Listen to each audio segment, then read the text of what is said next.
Bonsoir à tout le monde. Donc ce soir nous allons parler du mauvais œil. Le mauvais œil dans la Torah, est-ce qu'il existe ou il n'existe pas? Est-ce que vraiment ça fonctionne? Est-ce qu'il y a des façons de se protéger du mauvais œil?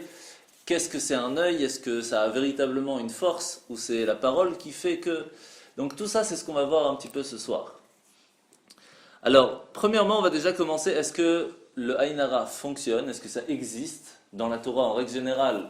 Et même si ça n'existe pas spécialement dans la Torah, est-ce qu'en fin de compte, on voit que ça a un effet aujourd'hui chez chacun d'entre nous? Et surtout, on va voir quel problème ça peut amener les mauvais œils. Il y a des choses, par exemple, qui peuvent amener des choses bien, mais que des choses bien spécifiques. Par exemple, honorer ses parents, ça amène, comme c'est écrit dans la Torah, ça amène la longévité. Donc ça amène pas spécialement la parnassa. Quelqu'un qui va donner la tzedaka, ça va amener la parnassa. Tout simplement pourquoi? On aide quelqu'un avec de l'argent, ça retourne de l'argent. Donc ça a normalement chaque chose un effet bien spécifique dans la vie de chacun. Chaque action qu'on va faire a un retour. Mida keneged mida. De la même façon qu'on fait quelque chose, le retour va être de la même façon. Alors est-ce que le mauvais œil a un effet? Et si ça en a un, lequel?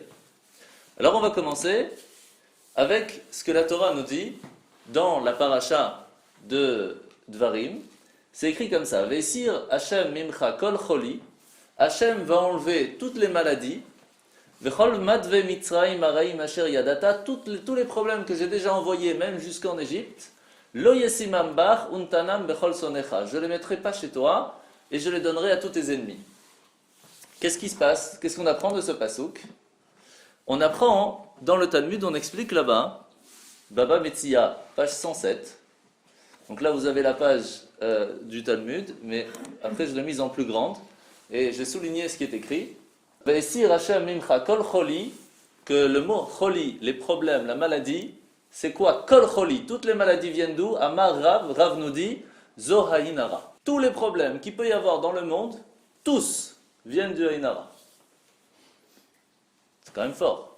Donc là on parle voilà. Le texte clair de la Torah, de la paracha, le Talmud nous explique que tous les problèmes qu'il peut y avoir, Ayin Hara. Ok? Alors on va continuer. Regardez ici ce que Yerushalmi explique. Donc vous savez que dans le Talmud, il y en a deux. Il y en a un qui a été écrit à Babylone, un qui a été écrit à Jérusalem. Donc celui-là, c'est le Talmud de Babylone. Voyons voir qu'est-ce que le Talmud de Jérusalem nous écrit. Hamayin etav bebavli, par rapport à ce qui a été écrit à Babylone, Katuv sham vesir Hashem imcha kol choli amar Rav zo Ayin Hara. Il écrit ici, Amar Tishin vetisha behayin hara ve'echad bedalet alef. Alors, qu'est-ce que ça veut dire? Alors, ici, on ramène la Masechet Baba Metzia. D'accord? Ce qu'on avait expliqué ici, que c'est le Ayin Hara, il précise là-bas, tout au fond, chez Asir Mimcha et Ayin Hara, que si on arrive à enlever de soi le Ayin Hara, le mauvais œil, chez Kolelet et Kol HaMachalot. Donc il précise pas seulement que quand on dit Kol Choli, c'est tous les problèmes. Kol HaMachalot, tous les problèmes qui peuvent exister. Rav, donc le grand Rav qu'on parle dans le Talmud, il vient, il explique comme ça. Rav, Af, Asa Nisayon Al-Kach Be'atzmo. Rav, il est parti faire carrément un Nisayon, c'est-à-dire qu'il est parti poser les questions, savoir, il a cherché, il a fait des recherches. Be'atzmo lui-même, ou Nichnas le Bet Akvarot, il est rentré dans un Bet Akvarot, dans un cimetière. Ve'asa she'elat chalom al sibat motam, il a fait un she'elat chalom, c'est-à-dire qu'il a fait un rêve avec une façon kabbalistique pour parler à ceux qui sont morts.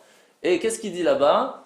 Il a demandé la raison pourquoi est-ce qu'ils sont morts, et il s'est écrit ici, Bin hashamaim ki tishim veteisha bitoch meha metu be'ayin hara ve'echad bederech hateva. 99% les personnes qui étaient dans ce cimetière sont morts à cause du mauvais œil, un seul par la nature. Ça fait peur, hein, quand même. Donc, on le voit en plus grand ici. Vous voyez, on le voit en plus grand ici. Rohim anu ki asakana shebahin hara hikasha meod. On voit d'ici que le problème, la difficulté, la dangerosité du Ayin Hara, du mauvais œil, elle est tellement forte, ad kedekar, tellement, chez Tishim vetesha ma'anashim shemetim metu betzotat mikar, que 99% des personnes qui sont mortes, c'est à cause du mauvais œil. C'est quand même difficile, hein. Mais on va expliquer qu'est-ce que c'est le mauvais œil et comment ça fonctionne. Alors, on va continuer, toujours dans la même page, on continue dans le texte. Ayin Hara mazika le parnassa ou le hashirut. Le Ayin Hara peut faire aussi des problèmes pour la parnassa et pour la richesse. Sauf que quand on dit Ashirut, le mot Ashirut veut dire aussi la richesse, mais aussi le bonheur. Non, là c'est avec un Aleph. Là ça veut dire, c'est encore autre chose, mais ça a un rapport aussi. Et la Gemara nous dit chez En habracha metsuya el abedavar asamui minayin. La bracha ne peut venir, la bénédiction ne peut venir que sur des choses qui sont cachées de l'œil. Alors là, de cette Gemara, on va apprendre beaucoup de choses. Qu'est-ce que ça veut dire caché de l'œil? Ça veut dire simplement discret. Donc de là, on va comprendre déjà une partie, qu'est-ce que c'est le Ainara. On continue. Chachamenu zichonan livracha, gam asur laadam sheyamod leistakel behet shechavero osef et dvuato urchusho kede shelo yaziku beyanara. Ça, c'est une Gemara claire, un Talmud clairement, qui dit que quand une personne est en train de couper sa récolte, alors c'est presque une interdiction d'aller voir comment est-ce que son voisin coupe la récolte. Pourquoi? Parce qu'à ce moment-là, il va être jaloux de sa récolte et va tomber sur la récolte, le Ainara, et il peut y avoir beaucoup de soucis qui peuvent venir de là. Et on va donc finir par rapport à ça. Al-Semach Dvarim Elu, Katav Rabbi Yosef, Chaim mi Bagdad, Besifro Benayahu, Dehen Davar Mazik la Osher Kemo Ainara, qui n'y a pas pire pour le bonheur que le Ainara, Vechol Davar Shetalosh Bo Ainara En Bracha Shurebo, que tout ce qu'il y a lui Ainara, la bracha ne peut pas rester dedans. Ça c'est simplement, on va dire, le début pour comprendre la force que peut faire le Ainara. Maintenant, on va essayer de comprendre de quel problème, de quelle malédiction le Ainara peut amener. Alors, il faut savoir que dans la Torah, il y a 2 fois où on parle des problèmes que Dieu peut envoyer si on n'écoute pas sa parole. Il y a une fois dans la paracha de Bechukotai où il y a 49 klalot, 49 malédictions, et une deuxième dans la paracha un petit peu plus tard, Tzadikret, klalot, où il y a 98, donc 98 klalot, malédiction, donc problème qui peut arriver à une personne, qui font très peur quand on les lit. C'est pour cela qu'il y a plein de lois, comment est-ce qu'on le fait. Comment est-ce qu'on traduit le mot kol choli? On a expliqué kol choli, donc tous les problèmes, ça a la valeur numérique de 98. Pourquoi? Parce que ce sont les 98 klalot, malédictions qui se trouvent dans cette paracha. Les plus grands problèmes qui peuvent arriver chez une personne viennent de ces 98, de cette 98 malédictions qu'il y a dans la Torah. Le mot kol choli, qui vient du parashat Dvarim qu'on a ramené au tout début, donc tous les problèmes, c'est aussi exactement la valeur numérique de 98. Et qu'est-ce que Rav a expliqué? Que kol choli, tous les problèmes, c'est quoi? Ainara. Donc toutes les malédictions qu'il peut y avoir, que la Torah précise une par une avec leurs détails, viennent de où en fin de compte? De Ainara. Alors qu'est-ce que c'est le Ainara? Alors ça c'est simplement la preuve de la Gemara où c'est expliqué dedans. Rama Rabbi Yitzchak, Hena bracha metsuya el abedavar asamuch minayin, que tout ce qui, la bénédiction ne peut pas venir si c'est quelque chose qui n'est pas caché de l'œil. Et Rabbi Ishmael, il dit Hena bracha metsuya el abedavar shehen ayin sholetet bo. Il change un petit peu le texte et il dit que c'est Rabbi Ishmael. Ouais. Rabbi Ishmael nous dit que la bracha, la bénédiction ne peut pas venir seulement si l'œil ne l'a pas attrapé. Alors on va voir qu'il y a une différence, et qu'est-ce que ça veut dire? Premièrement, qu'est-ce qui fait dans la Torah, qu'est-ce qu'elle nous dit pour ne pas avoir ces malédictions, ces problèmes, toutes ces maladies, etc. C'est Ahavat Israël. À partir du moment où on a la Ahavat Israël, on s'entraide, on a une protection sur tous ces problèmes. De quelle façon?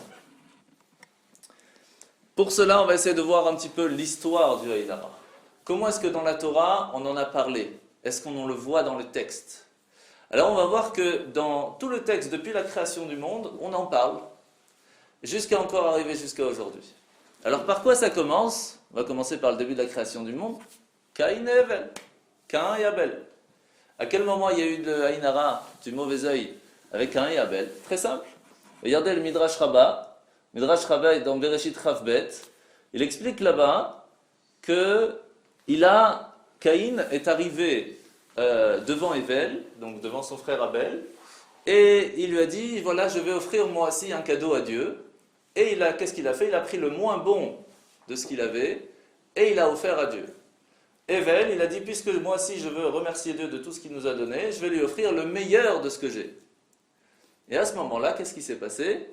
Il a été jaloux et il l'a tué. Comment ça a commencé avant cette histoire? Avant cette histoire, c'est que quand vous savez qu'il y a Adam et Ève qui sont là, ils font des enfants, 2 garçons. Comment ils font pour avoir des enfants, ces 2 garçons? Il n'y a pas de femme. Des sœurs. Exactement. Ils sont toutes nés avec des sœurs jumelles. Pendant toute une partie de l'histoire, au début de la création du monde, ils naissaient avec des jumelles et se mariaient avec leurs jumelles. C'est intéressant. Hein? Parce qu'il ne faut pas oublier que jusqu'à Matan Torah, les lois étaient tout à fait différentes. Avant le don de la Torah, les lois étaient différentes. Et avant l'histoire de Noé, il n'y avait même pas encore les 7 lois Noachid. Donc les lois étaient encore différentes que ce qu'on a eu après le déluge. Donc jusqu'au moment du déluge, les lois étaient tout à fait différentes. De toute façon, ils n'avaient pas de choix. C'était comme ça que c'était prévu. Donc il naissait avec une jumelle, il se mariait avec elle. Caïn voit que Hevel a une jumelle qui est attirante. Et donc, il a la jalousie. Et il dit à Hevel, puisque c'est moi l'aîné, je voudrais me marier avec elle. C'est moi qui dois choisir. Mais il n'avait pas lui-même une jumelle. Il avait, mais il préférait l'autre. L'herbe du voisin. Eh ouais. L'herbe du ailleurs. C'est bien, ça fait dire qu'Adam et Ève ont eu 4 enfants. Ils ont plus que ça. En fait, ils ont eu Caïn, Hevel, chacun avec leurs jumelles. Ils ont eu 7 plus tard avec une jumelle. Et après, ils ont eu encore plein d'enfants. Qu'on donne par leur nom parce qu'ils n'ont pas marqué l'histoire. Même Abraham, par exemple, on dit qu'il a eu Yitzhak et Ishmaël. Il faut savoir qu'il a eu encore 6-7 enfants après. Ishmaël, c'est les Arabes, oui, tout à fait. Mais après, avec Agar, donc, qui est partie et qui est revenue, son nom a changé, est appelé Ketura, et elle va avoir d'autres enfants, avec Abraham. Il n'y a que Sarah qui a eu qu'un seul, qui était Yitzhak, qui est donc la longévité du peuple d'Israël. Elle est revenue, et Abraham, Elle est revenue parce qu'elle a fait Teshuvah. Après le décès de Sarah. C'est ça. Elle a fait Teshuvah. Oui, elle a fait Teshuvah. Il s'est pas déchiré. Si, mais ça, c'est encore autre chose. Il la renvoie dans le désert. Mais on va en Et parler. elle fait Teshuvah. Oui, on va en parler. Pourquoi elle a été renvoyée? On va en parler. Non, mais elle a été poursuivie pour être tuée. Parce que, non? Oui, on va en parler, ne vous inquiétez pas, on y arrive. On y arrive. D'accord. Alors donc ça c'est Caïn et Hevel, la première fois où on parle du Aïn Hara. Et qu'est-ce que le Aïn Hara a fait? Qu'est-ce que le mauvais œil a fait? Qu'à cause qu'il a été jaloux de son frère, eh bien plus tard est arrivée la mort de Hevel. Caïn a tué Abel. En plus, il faut savoir que quand Hevel est arrivé, que Caïn est arrivé, il a été jaloux que son sacrifice n'a pas été accepté. Il faut savoir qu'il a été tellement jaloux que c'est pas sur place qu'il a tapé son frère. Il a d'abord été jaloux, il a parlé avec Dieu, qui lui a dit fais teshuva et donne ton cadeau que tu veux me donner d'une façon différente et je l'accepterai, qu'il n'a pas voulu faire. Et après il est parti voir son frère Abel, et il lui a dit puisque le monde est à nous deux, faisons un pacte, choisissons qu'est-ce qui est à moi, qu'est-ce qui est à toi. Alors Caïn il lui a dit tout ce qui est à terre, c'est pour moi. Tout ce qui est au-dessus de la terre, c'est à toi. Il a dit, ok, le problème, c'est qu'il lui a dit, maintenant, tu es chez moi, tu es sur terre.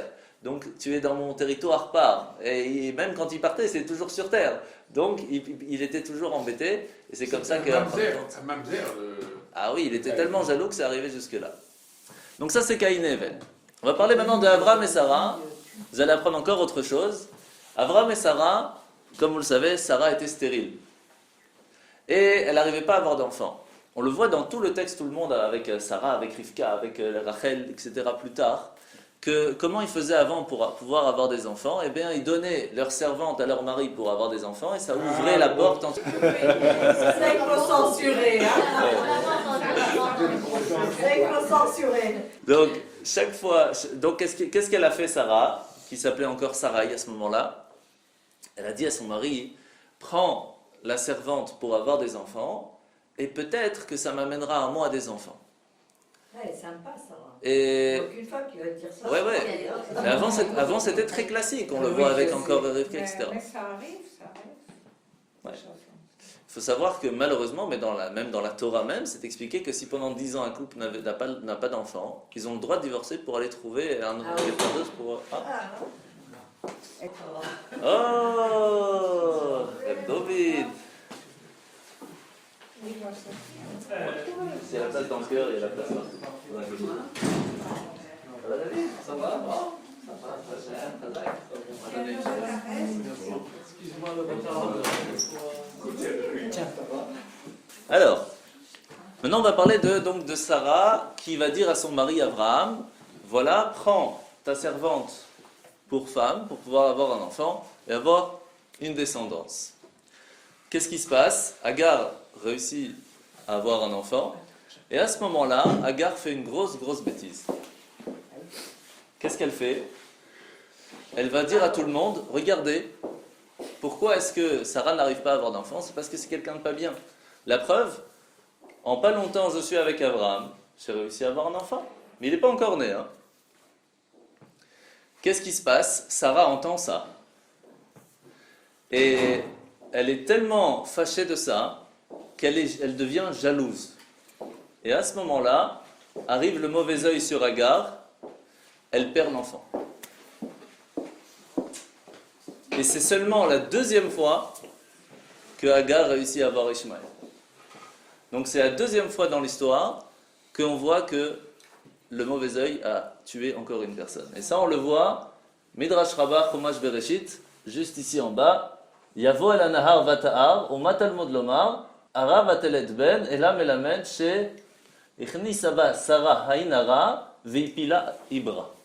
Sarah lui a mis le hainara, et ça a fait tomber l'enfant. On continue toujours avec Sarah. C'est le Pirkei des Rabbi Eliezer, c'est aussi un autre Midrash, mais c'est pas Midrash Rabbah, c'est Pirkei des Rabbi Eliezer. C'est plus vieux encore, donc vous voyez que le texte est assez vieillot. On voit que, on va même le lire en français, il sera plus facile pour vous. Abraham se leva de bon matin en faisant taire tout sentiment de compassion, se prépara à la chasser comme Hachem l'avait ordonné. Il écrivit à Agar un guet, parce qu'après Ishmaël il a commencé à faire des bêtises. Donc Sarah elle lui a dit, ça y est, il faut le renvoyer de la maison. D'abord il ne voulait pas, parce qu'on sait très bien qu'Abraham c'est quelqu'un de très gentil, de très bon. Donc il ne voulait pas renvoyer et son fils et sa deuxième femme. Et quand Sarah lui a dit, tu dois m'écouter, c'est Dieu lui-même qui a dit, ce que Sarah va te dire, il faut l'écouter. Donc, qu'est-ce qui se passe? Il se lève le matin, il écrivit à Agar un guet, une lettre de divorce, plaça Ishmaël sur son épaule. Pourquoi? Car il était alors atteint d'une forte fièvre et ne pouvait marcher. Pourquoi il ne pouvait pas marcher?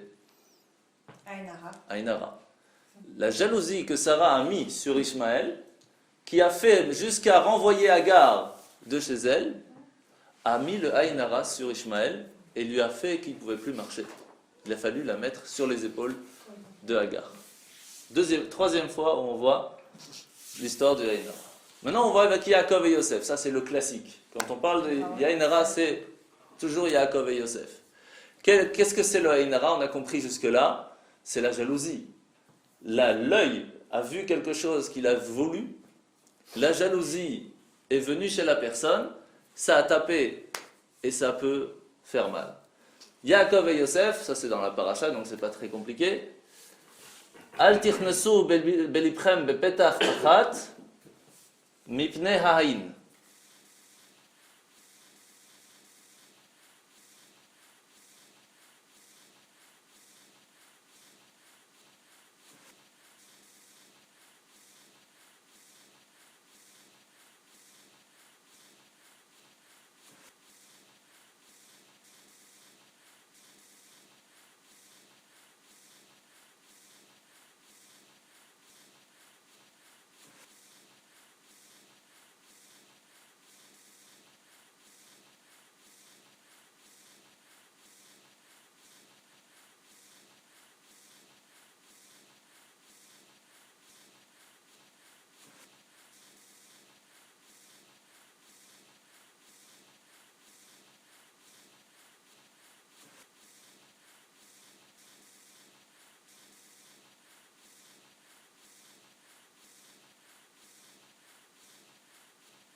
Il y a 2 fois où on voit le Aïnara avec Yaakov et Yosef.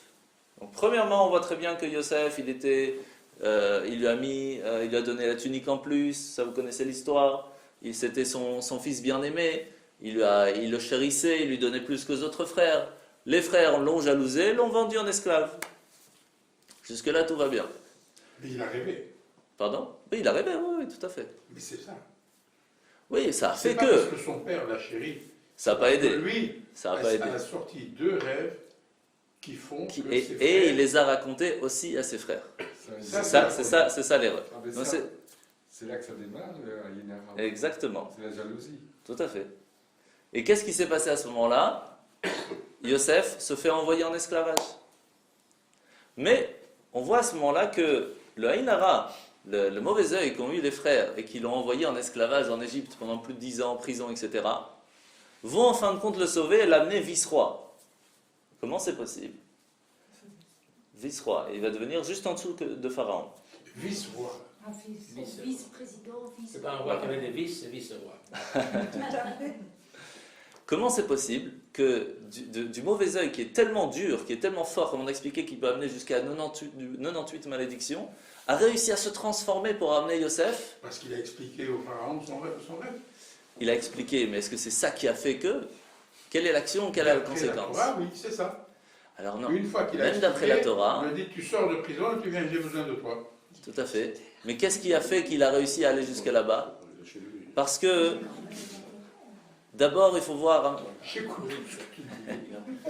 d'abord il faut voir qu'est-ce qui s'est passé avec Yosef. J'écoute tout ce que tu dis. Ça, c'est- Yosef, il est arrivé dans la maison de Potiphar pour travailler pendant quelques années. Et il a grandi, il est devenu le premier chambellan, donc vraiment, il gérait la maison de façon extraordinaire, jusqu'au moment où la femme de Potiphar a voulu aller avec lui, et lui n'a pas voulu. Il n'a pas voulu mettre son œil sur la femme de vilaine. Potiphar. Non, Javka non. Mais il n'a pas voulu la regarder, et à cause de ça, il est parti en prison. Comme son œil n'a pas vu du mal, alors l'œil des autres n'a pas pu le toucher, il est devenu vice-roi. Attends, je Je fais répète. des claques avec les yeux là. L'œil des frères, de la jalousie des frères, Oui, l'a fait amener esclave. oui, oui. Mais comme lui a gardé son œil et n'a pas vu la femme, Oui. alors ça l'a protégé de la jalousie de ses frères, il a pu sortir de prison et devenir vice-roi. Tu veux que l'enfant qui répète? C'est bon, ça va. Mais c'est quand même curieux, ça veut dire que ça légitime la jalousie. Comme... C'est très fort. On va voir comment est-ce qu'on peut faire alors avec cette On jalousie. voir à la jalousie qui est Que assez... c'est un mal pour un bien finalement. Mais- Ouais, mais c'est- Non, c'est- mais c'est quand même- immoral- C'est immoral que la jalousie... Mais c'est exactement la question qu'on va poser. Pourquoi? Lui, il n'a rien fait, le pauvre. Il essaye d'être bien. Et en fin de compte, quelqu'un est jaloux à cause de lui, c'est moi qui va ramasser. C'est pas sympa. Mais ça, c'est la question qu'on va poser un petit peu après. Et comment faire pour se protéger? Pour l'instant, on essaye de voir un peu l'histoire dans la Torah. Yaakov dit à ses enfants, il y a la famine en Égypte. Quand on regarde le texte, c'est pas si évident. Regardez. Durant la 2e année de famine, Yaakov dit à ses fils, notre réserve de blé diminue. Pourquoi devrions-nous éveiller l'envie de nos voisins, les Bnei Ishmaël et les Bnei Esav, en prétendant que nous avons de la nourriture en abondance? J'ai entendu qu'il y a du blé en Égypte, allez-y, achetez du blé. Ils avaient encore de la Le nourriture. texte est très clair. Ils avaient de la nourriture. Pour ne pas qu'il y ait du haïnara sur leur nourriture, il leur a dit faites semblant, allez acheter quand même du blé, même si on en a, pour ne pas que ça éveille l'envie de nos voisins et qu'à cause de ça on perd aussi notre nourriture. Donc Yaakov savait déjà le problème de l'haïnara. Plus tard, qu'est-ce qui se passe? Yaakov donna des instructions à ses fils, n'entrez pas ensemble en Égypte, vous êtes 10 hommes forts et beaux à voir, et les gens pourraient vous regarder avec un mauvais œil. Chacun de vous doit entrer par une porte différente. Ça, c'est le Pirkei d'Arabie Eliezer qui explique. Pourquoi est-ce qu'ils sont tous passés par une porte différente? Pour ne pas qu'ils voient 10 hommes forts et beaux et qu'ils disent waouh, ils sont forts, ils sont beaux ceux-là. Et le mauvais œil tombe. Comment est-ce que Yaakov déjà faisait attention à cela? Plus tard dans l'histoire très connue, Shaoul et David. Shaoul est jaloux de David parce que David va prendre sa place. Regardez dans le texte comment est-ce que c'est écrit, la jalousie de Shaoul. Vaihi Shaoul hoyen et David. Voici que Shaoul envie David. Comme par quel mot il utilise? Hoyen. Aïn. C'est pas comme ça qu'on dit en hébreu jalousie. Pourtant si. Dans la Torah, jalousie, c'est Aïn Hara. Alors, ça c'est ce qu'on avait expliqué, que si on est dans le champ et que notre voisin est en train de récolter, soi-même on doit faire attention de ne pas aller voir, de peur d'amener le Aïn Hara. Asur lo la'amod, she'ya'amod al sadeh chavero b'shara she'modet. Interdit d'aller voir la récolte du voisin quand il est en train de récolter, de peur de lui amener le Aïn Hara. Alors là c'est intéressant, vous allez voir, il y a quelques femmes sûrement qui connaissent cette histoire déjà. Rabbi Yochanan, un grand rabbi qui était très connu pour être très beau, le soir, il allait s'asseoir à côté du mikvé des femmes. C'est intéressant, hein? Il a encore rien dit là. Il a encore rien dit. Alors que les femmes, elles sont... Alors que les Attends. Écoute. J'attends la suite. Ça, c'est l'œil, le mauvais œil. Ça, c'est Il l'œil. est jaloux de qui là-dedans? Et qu'est-ce qui se passe? Les femmes sortaient, le regardaient, et après ils rentraient à la maison. Alors, bien sûr, tout de suite, on lui a posé la question, mais qu'est-ce que tu fais ici? Qu'est-ce que tu fais à côté du mikvé? Les femmes, ils sortent, ils te regardent, en plus t'es beau, c'est le Aïn Hara. Alors elle dit, mais vous savez très bien que la première chose quand une femme, elle sort du mikvé, ça a un effet sur l'enfant s'il y a un enfant qui est conçu cette nuit-là. C'est pour cela que c'est très important de ne pas avoir d'animaux juste après le mikvé, etc. Enfin, il y a plein de détails. Et comme Rabbi Yochanan, Quoi, d'animaux, D'animaux. ouais, le soir du mikvé. Mais le Parce que- lendemain, oui. Oui, en fait, comme le soir, on essaye de concevoir un enfant, à ce moment-là, c'est l'âme qui est choisie, donc on essaye d'être le plus pur possible. C'est pour ça qu'on va au mikvé, et l'homme doit aussi aller au mikvé le jour même, ou dans les 4 jours avant, enfin, il y a plein de détails. Et un peu de douche avant ce moment. Tout à fait. Et maintenant, dans les mikveh, il y a aussi des douches. Aussi. Avant d'aller au mikveh, ici à Bruxelles, et c'est moi qui gère les mikveh de Bruxelles, il y a des douches. Voilà. Ah, d'accord. Mais je vous Et assure, magnifique, hein? Je ne me mets pas devant. Hein. Alors, Il y a une balanite comme ça. Baruch Hashem, qui est très sympathique. Il a fait. René, à date. Ouais. Alors, donc, il est au mikvé, il est à côté de la porte. Pardon? La femme du gère bien. Oui, peut-être qu'il gère bien, sûrement. Il gère bien, oui. Donc, il est assis à côté de la porte du mikvé à l'extérieur, bien sûr.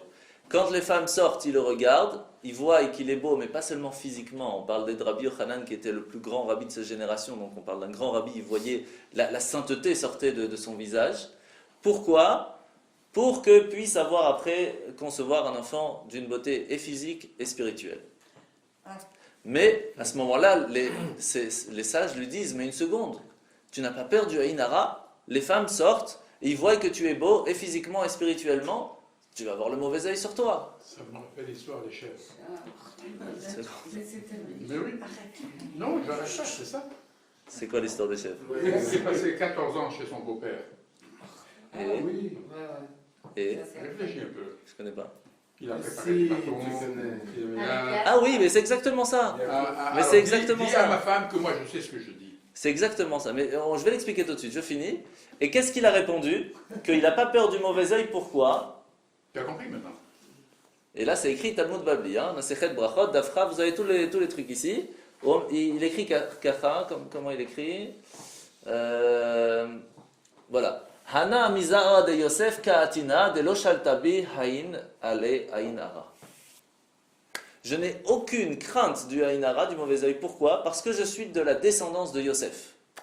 Et tous les descendants de Yosef, le haïn hara n'a aucune emprise sur eux. Les descendants d'Aaron. Non, il n'y a que les descendants de Yosef. Grâce à l'épisode de Potiphar. Exactement. Mais il y a eu encore plus que ça. Comme on a expliqué avec Potiphar qu'il n'a pas regardé la femme, c'est que même après, quand il est devenu vice-roi, c'est écrit dans le texte qu'il est sorti avec Pharaon dans un grand carrosse et que les femmes lui jetaient des petits pois, des bijoux pour qu'il puisse regarder et qu'il soit attiré par les filles. Il n'a pas une seule fois levé ses yeux. Pas une seule fois il a regardé les filles qui étaient sur le chemin. Il était toujours Timide. pas timide, il faisait attention à ne voir que des choses bien. Et après, plus tard, avant de mourir, son père va lui dire, comme tu as fait attention à ton œil, aucun mauvais œil ne pourra toucher tes descendants.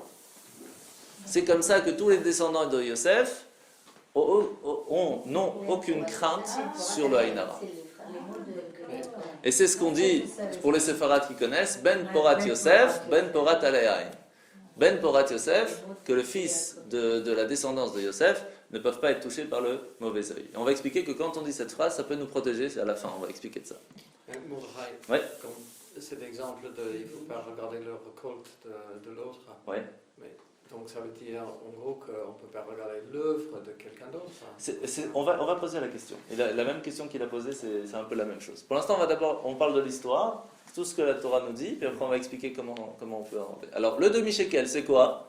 C'est que pour pouvoir compter le peuple juif, on ne peut pas compter 1, 2, 3, 4, 5. On doit compter ou pas 1, pas 2, pas 3, ou Oshia et Amecha, mais on ne peut pas compter 1, 2, 3, 4, 5. Ou alors, comment est-ce que la Torah nous demande de faire pour être sûr qu'on ne compte pas? C'est que chacun donne un demi-shekel, une petite pièce d'un demi-shekel, on compte les demi-shekels, et c'est comme ça qu'on sait combien il y a de personnes. Ou sinon on fait 2, 4, 6, 8. Ou 2, 4, 6, 8, 10. Mais il ne faut pas faire 1, 2, 3, 4, 5. Pourquoi? Un demi, il faut Bien monter le plat, Mais on divise par deux. Voilà, c'est ce que beaucoup font aussi. Pourquoi? Pourquoi? De peur du mauvais œil, de dire waouh, quelle belle famille de 20 personnes. Et pour ne pas avoir ça, on le fait avec les demi-shekels. Comme ça, s'il y a un problème de Haïnara, ça tombe sur la pièce, pas sur la personne. On a compté les pièces. C'est comme ça que chutent les bourses. C'est pour cela aussi que si vous avez beaucoup d'argent, grâce à Dieu, on évite de compter tout le temps ses billets. Parce que ça amène le mauvais œil aussi. Non, on achète une machine. Voilà, on achète la machine. C'est véritable. Il faut faire attention de ne pas trop exagérer dans le compte de ses billets. on peut faire le mauvais œil, c'est-à-dire si moi je compte tout le temps mon argent, je peux faire le mauvais œil. On va expliquer, oui, tout à fait. Alors, donc ça on a expliqué déjà. T'as écouté comme moi. Hein. Je compte plus. Il fallait la compter. Encore autre chose, les premières tables de la loi. Eh bien, sachez que Rashbag, Rabban Shimon ben Gamliel, très connu dans le Talmud, explique qu'une des raisons pourquoi est-ce que les premières tables ont été cassées, et pas simplement mises de côté avant le pardon de la faute du veau d'or, c'est parce que comme les premières tables ont été données avec de grands bruits, avec le Dieu qui est descendu sur terre, la voix de Dieu qui sort, etc., ça a fait trop de haïnara, trop de jalousie par rapport aux autres peuples, eh bien les premières tables ont été cassées. Ça c'est le texte qui est donc dans Masechet Baba Metzia Daf Pedalet Amud Bet.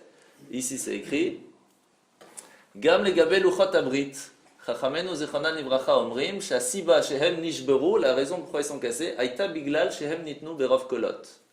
Et c'est qu'ils ont été donnés en grand bruit. Verak aluchot ashniim, c'est seulement les deuxièmes, chez hitnu besheket ou betzina, qu'ils ont été donnés en silence et avec tsniout, chez lopaga bahem ainara, que le mauvais œil n'a pas été touché sur eux. Pour l'instant, on n'est que dans l'histoire. Est-ce qu'un père et un fils peuvent monter un après l'autre à la Torah? Non. Pourquoi? Même histoire. Shulchan Aruch Orach Chaim, shehem manichin, on les fait pas monter un après l'autre, hela bilishvil ainara, que à cause du mauvais œil. Pour ne pas que les gens disent, waouh, ça c'est le père qui monte avec le fils, ils sont ensemble, quelle belle famille. Tout simplement à cause du Haïnara. À cette heure-ci, on est jamais tranquille, je sais pas. Oui, c'est sûr. Oh, Rabbi Yehuda. Regarde,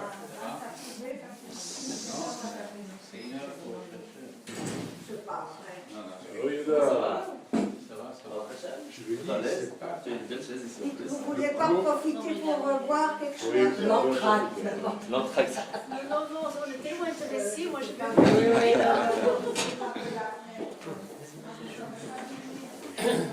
J'espère que je ne vous fais pas trop peur avec ces histoires.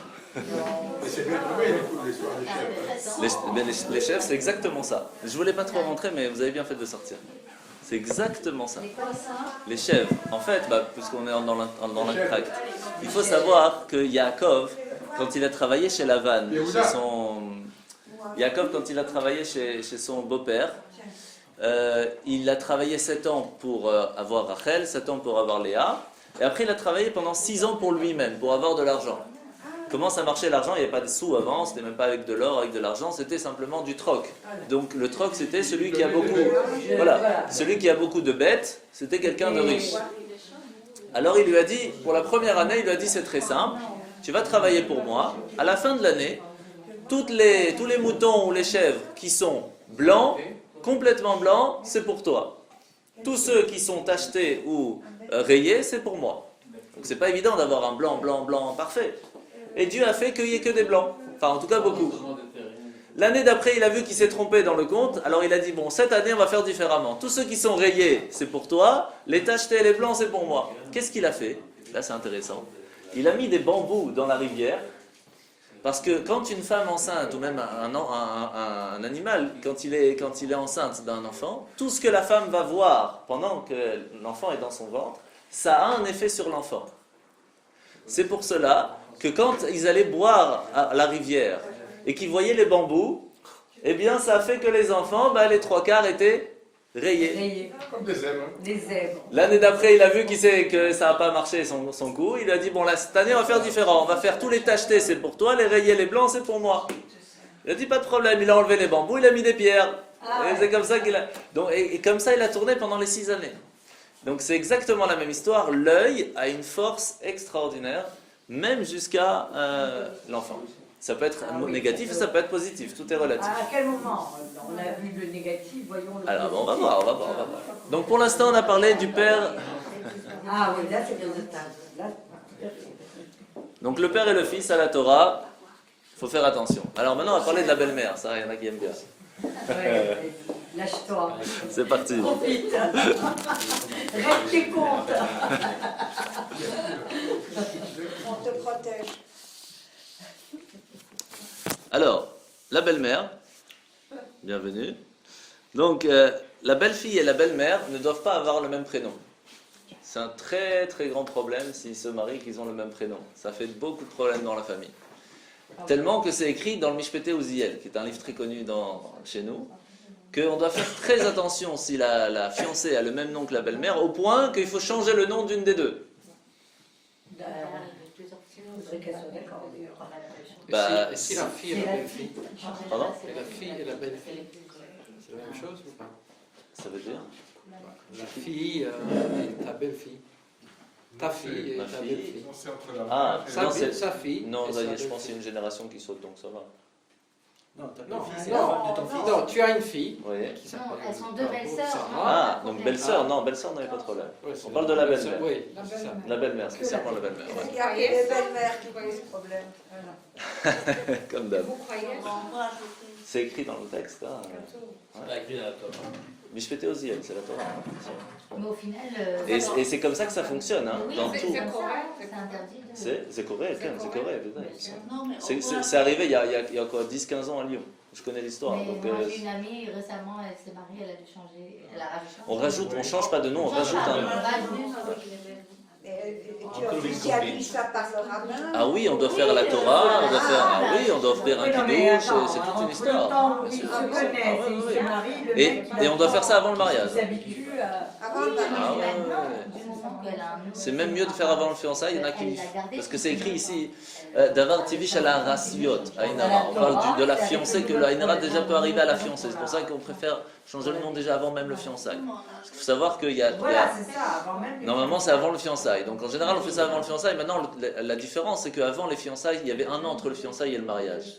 Aujourd'hui, même les fiançailles qu'on fait aujourd'hui, c'est pas des vraies fiançailles. Les vraies fiançailles se font le jour du mariage. Ah, bon, Le jour du mariage, on fait le fiançailles et le mariage. Parce que quand une fille est fiancée, d'après la Torah, elle est presque mariée. Donc après, s'il y a quoi que ce soit qui se passe avec un autre, c'est très problématique d'après la loi. C'est presque si elle est mariée. On a fait même zéro. Ouais, c'est un gros problème. C'est pour cela que depuis des années maintenant, on fait le fiançailles, le texte du fiançailles et le texte du mariage le jour même du mariage. Le fiançailles qu'on fait la fête, tout ça, c'est juste pour dire voilà, ils sont ensemble. Mais c'est pas la vraie fiançaille d'après la Torah. La confiance reine. Pardon? Ouais, La confiance reine. Malheureusement, hein, on est des êtres humains. Donc, voici le texte de Ben Porat Yosef, Ben Porat Aleaïn, qu'on retrouve dans le texte de la Torah simple, qui est ramené aussi dans le Talmud Sanhedrin, à la page 67. C'est le texte qui est donc la bénédiction que Yaakov va donner à son fils sur son lit de mort, et qui va dire à Yosef, sache que, étant donné que tu as gardé ton œil, toute ta descendance sera gardée contre l'œil, contre le mauvais œil. Ce texte, il est là, Ben Porat Yosef, Ben Porat Aleain, Hamalach Agoel Oti Mikolra Yevarech et Aneharim, que l'ange qui m'a sauvé va te sauver à toi aussi et tous tes enfants, Veikreem Behem Shemi, qui vont être appelés par mon nom, Veshem Amotai, et par le nom de mes pères, Avraham Veitzrak, et là c'est intéressant, Veidgou Larov Bekerev Haaretz, et ils vont se pulluler comme les poissons de partout dans la terre. Ils n'auront aucun problème de mariage, aucun souci de Haïnara sera chez eux. Ils vont se puduler. Oui, c'est-à-dire ils vont avoir des enfants comme les poissons, c'est-à-dire il y en aura plein. Alors pourquoi la protection du Haïnara? Comment est-ce qu'on se protège de tous ces problèmes, de cette jalousie? Alors bien sûr, la première question qu'on avait posée avant, c'est pourquoi est-ce que quelqu'un qui arrive à faire monter son business très bien, arrive quelqu'un, il est jaloux et tout tombe? C'est pas sympa. Tout ça à cause que quelqu'un est jaloux, alors tout doit tomber. Ça, c'est vraiment pas sympathique. Pourquoi est-ce que l'œil d'une personne qui, en fin de compte, lui est jaloux, c'est lui qui est problématique? Nous, on n'a rien fait de spécial. Pourquoi, à cause de lui, nous, on doit être touchés? Alors, premièrement,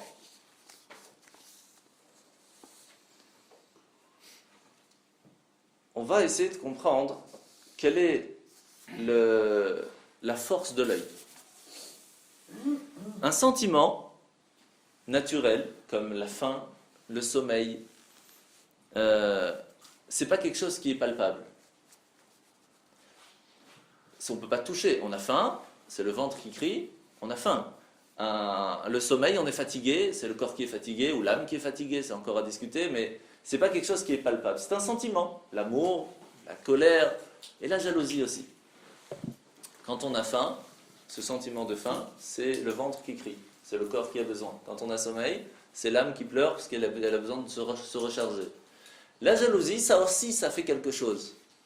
Sauf que comment vient la jalousie?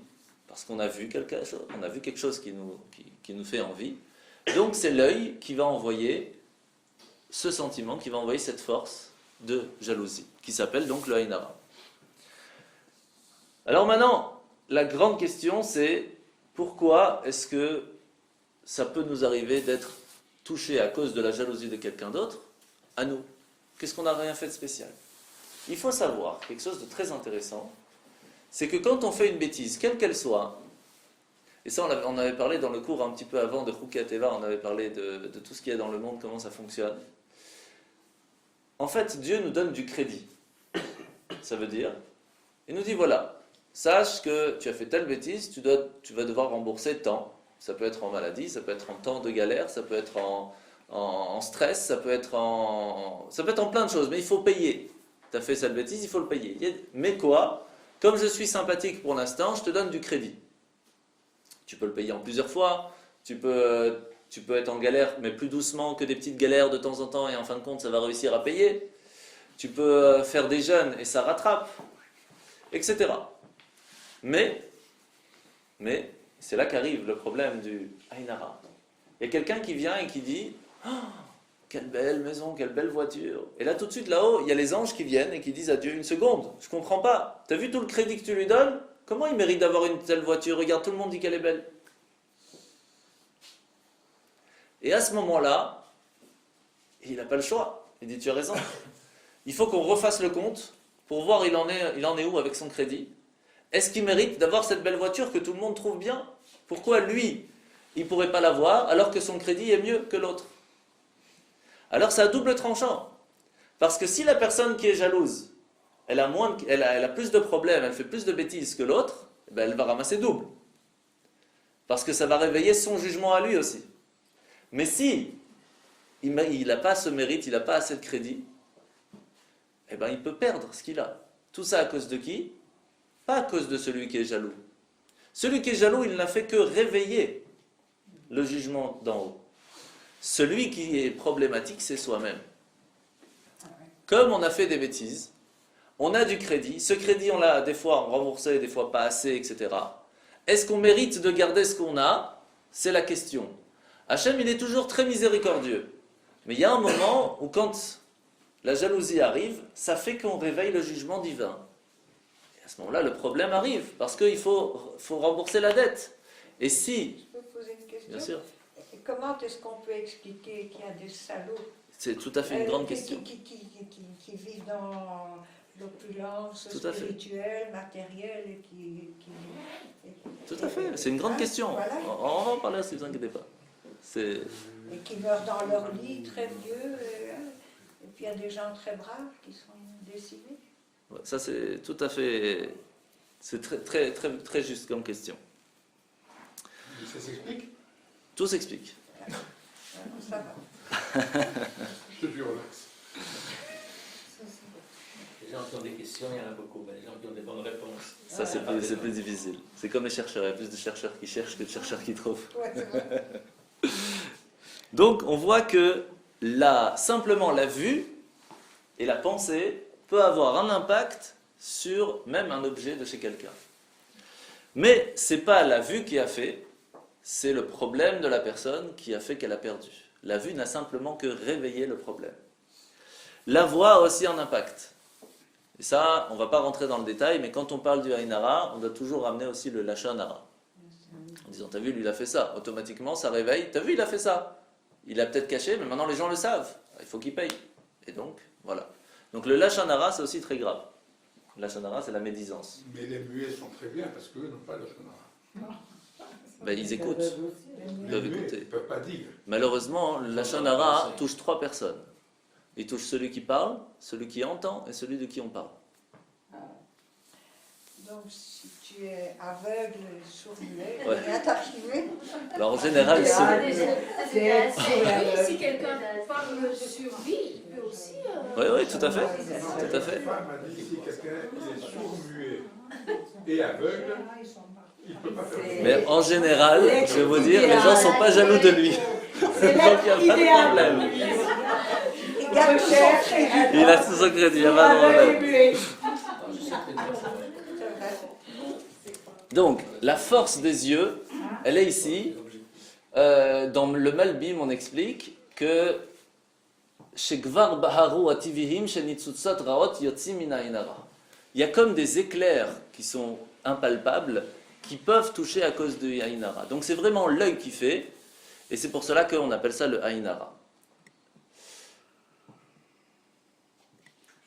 Alors maintenant, la grande question qui se pose, et là on va rentrer dans la question que tu as posée, enfin on va rentrer vraiment un peu plus dans le détail. Quelqu'un qui vient d'avoir, grâce à Dieu, une nouvelle maison, il veut faire, en français on appelle ça la crémaillère, mais en hébreu on appelle ça la Chanoukat Habayit, qui n'a rien à voir avec la crémaillère. La Chanoukat Habayit, c'est qu'on va amener à la maison ses amis, on va fêter la nouvelle maison. Mais c'est super dangereux. On a une belle maison, il y en a qui n'ont pas de maison, ou qui ont une maison qui est catastrophique. On va amener des gens, il faut la montrer, et à ce moment-là, on amène l'Ainara. Il ne faut pas. C'est très dangereux. Pourquoi est-ce qu'on va se rentrer dans le problème d'amener des gens qui vont amener le mauvais œil chez nous? Mais tu amènes des amis. Ah, joli. Tu amènes Mais il des faut amener amis. qui à la maison? Ses amis, que quand ils vont voir, ils vont être contents pour nous et pas jaloux. Ça, c'est Des la amis. théorie.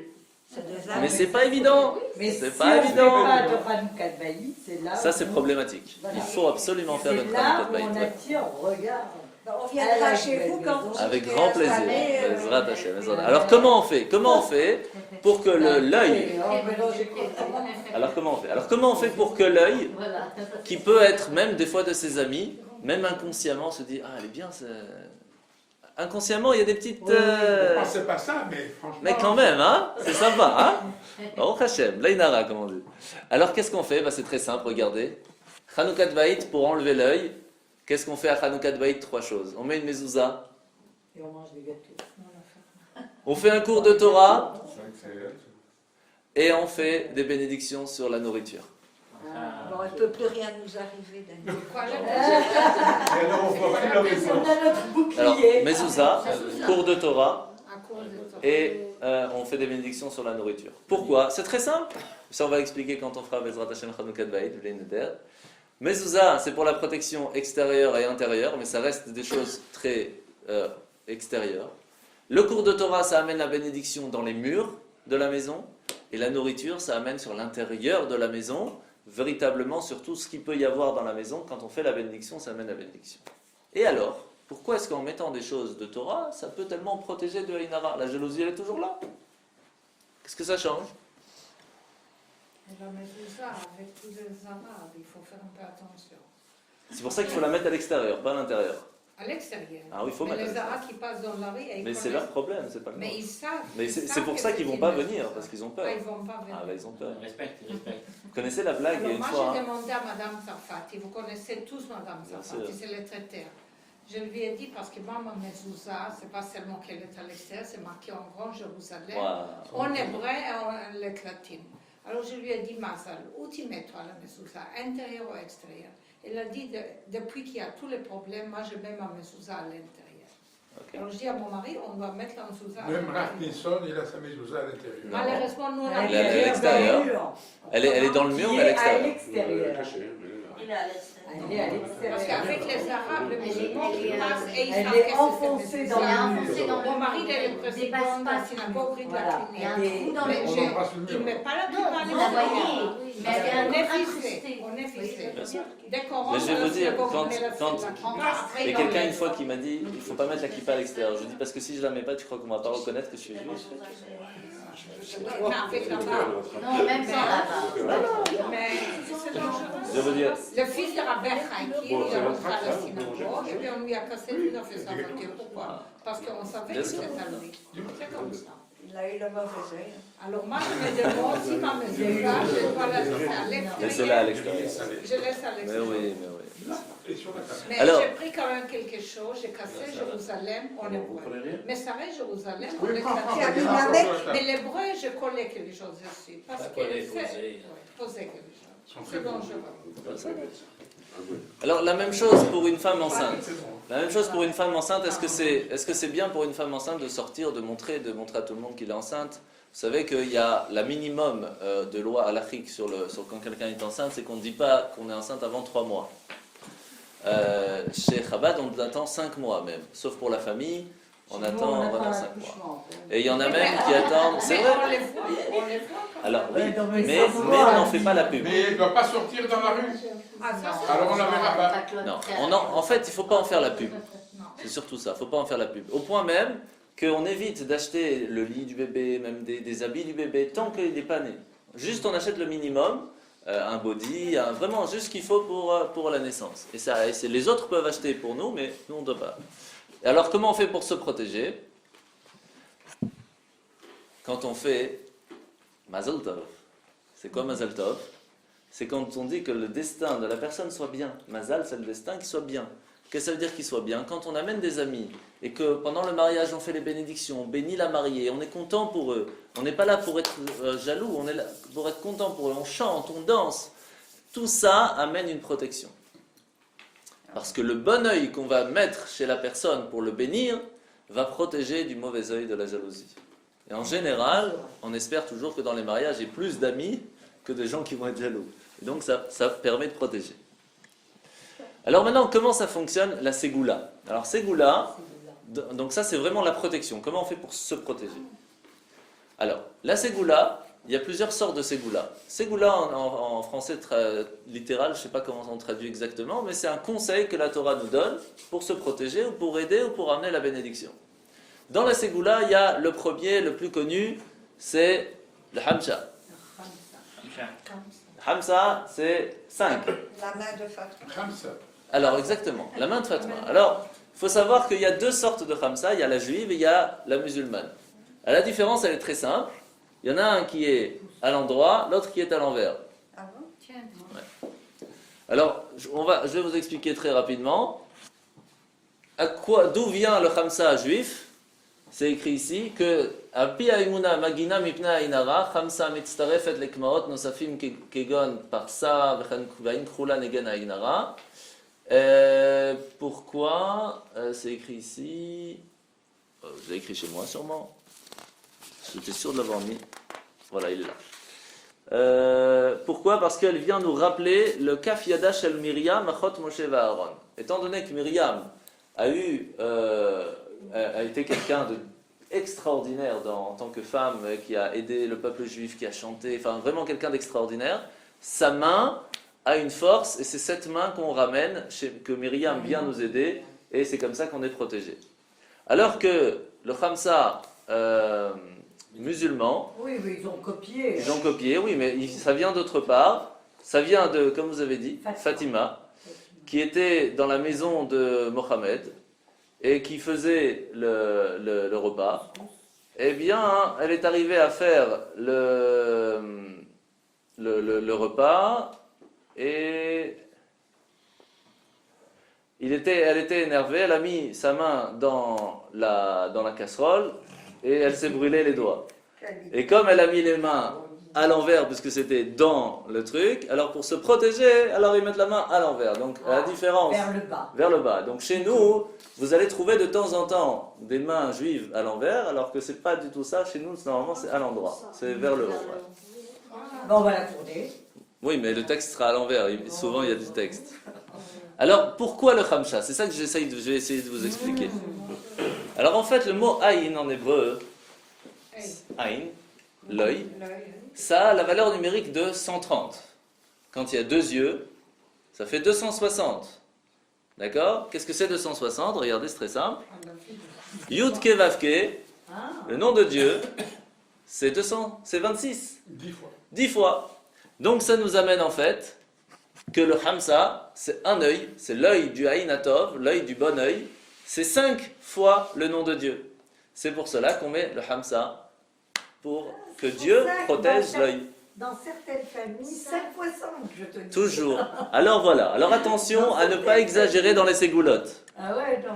Pourquoi? Parce qu'il y a des gens qui sont tellement à fond dans le 5 Grave. qu'ils ont tout le temps 55 ans. Tout le temps. De quel âge 55 ans? Ah, ils ont- Combien t'as d'enfants? 5.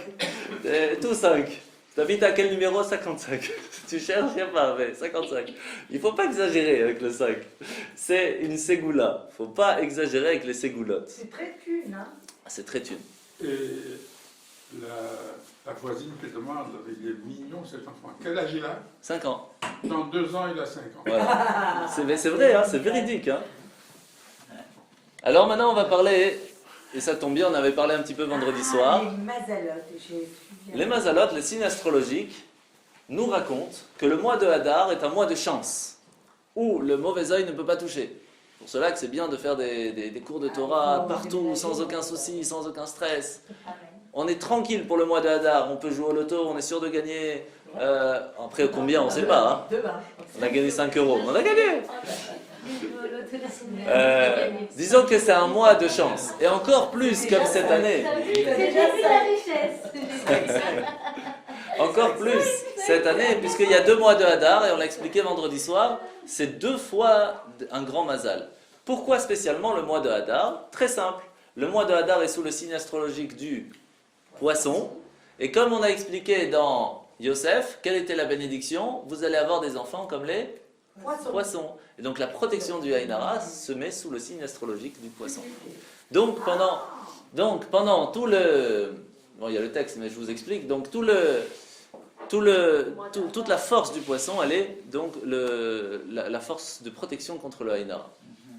C'est pas pour ça qu'il faut acheter du poisson et le mettre devant la maison. Non, hein. mais dans certaines familles, tu Mais- poses un poisson. Ah oui.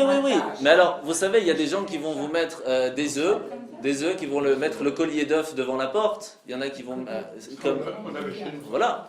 Mais tout ça, ce sont des ségoulottes. Alors, je vais expliquer que tous ces ségoulottes, c'est bien, mais c'est avec le fil rouge que je vais vous expliquer quelque chose de très important. Le fil rouge de Jérusalem. Vous allez au Kotel, vous donnez une tzedaka, il vous donne le fil rouge. Et avec ça, vous êtes protégé contre tout. Est-ce que c'est le fil rouge qui vous protège? Non. C'est comme si quelqu'un il fait un nœud avec son écharpe ou avec sa chemise. Pourquoi il fait ce nœud? Pour se rappeler de quelque chose. Mais est-ce que le nœud va lui rappeler quoi? Est-ce que le nœud va faire le travail à sa place? Non. Lui, par le nœud, doit se rappeler de ce qu'il doit faire. Le fil rouge, le khamsa, tout ça c'est pourquoi? Pour nous rappeler quelque chose. Et qu'est-ce que ça veut nous rappeler? Attention au Aïn Hara et fais ce qu'il faut pour te protéger. Mais on n'a pas le fer à cheval. Non, on n'a pas le fer à cheval chez nous. Par contre, le chat noir existe, mais je ne vais pas en parler maintenant. Il y a une d'autres ségoulotte, la kippa et le tzitzit. Ça, c'est écrit dans le Zohar, Parashat Balak, que mettre la kippa, ça amène le yeshut alev, la paix dans le cœur et automatiquement le bonheur de tous les problèmes. Le tzitzit, alors le tzitzit Menachot, dans le Talmud Menachot, page Ain Dalet, c'est expliqué là-bas que le tzitzit ça aide contre la pritzut. Alors comment expliquer ce pritzut? C'est un petit peu quand quelqu'un il sort, il va en boîte, il fait plein de bêtises, tout ça. Le tzitzit ça protège un petit peu sur ça, c'est un peu comme une petite barrière que la personne elle va pas faire des problèmes parce que quand elle va se déshabiller pour faire des choses, elle va tomber sur son tzitzit, ça va le bloquer. Il n'y a pas de ça pour femmes. Non. Mais il n'y a pas besoin, c'est ça la force. Il n'y a pas besoin, la femme est beaucoup plus haute que l'homme. Les femmes sont pures et saintes. Tout à fait. Bon, il l'a dit, hein. C'est noté. Alors, avant de passer à ça, pour résumer, toutes ces ségoulottes qu'on a expliquées maintenant, tout ça c'est pour nous rappeler une seule chose. C'est que pour pouvoir se protéger du Aïn Hara, il y a une chose à faire en fin de compte, c'est Aïn Hatov. C'est voir le bien. Quand nous on voit le bien, ça nous protège que les autres voient du mal chez nous. Est-ce que cela suffit? Alors en fait, il faut savoir que dans la Torah, on parle aussi de temps en temps de la sorcellerie, on parle aussi de temps en temps de la prophétie, même plus souvent bien sûr de la prophétie que de la sorcellerie. On va parler de Yecheskel, on va parler de Ishaïa, ou on va parler de plusieurs prophètes. Qu'est-ce que ça nous change de savoir tout ça? Regardez. Dans la Talmud Sanhedrin, page Samer Zain, Amoud Aleph, c'est écrit comme ça dans la Mishnah. Donc Tu l'as pas vu? Bon, il est là, hein, j'ai fait le texte. Non, Vous avez? il est là. Ah, magnifique. C'est écrit comme ça. Amechashef haose maase, si un sorcier va faire quelque chose, chayav velo ochez et hainaim. Il est obligé de payer ce qu'il a fait et on ne peut pas le tenir avec ses yeux. C'est pas évident à comprendre. Hein. Et à la fin, il dit haose maase chayav ochez et hainaim patour. Celui qui va par contre cacher ses yeux sera pas tout à fait obligé de payer. Pourquoi je vous raconte ça? Parce qu'en fait, le Zohar pose la question. Le Zohar pose la question sur Yecheskel. Yecheskel, en fait, il faut savoir qu'il y a deux grands prophètes, Yecheskel et Sheliyahu, qui ont fait la plus grande prophétie qui peut exister dans toute l'histoire des prophéties. C'est quoi le plus grand niveau de Kabbalah, de prophétie? C'est quand on voit Dieu sur le carrosse, qu'on appelle ça le Maaseh Bereshit. Donc c'est vraiment le Maaseh Merkava, pardon, Maaseh Merkava. C'est quand on voit Dieu qui est sur ce chariot. Sur ce chariot là, il y a 4 roues. Chaque roue a une. Et qui nous a donné le Chashmal. Ouais. Le mot Chashmal vient de Oui, tout à fait. Chaque roue, il y a Pnei Shor, Pnei Haïl, etc.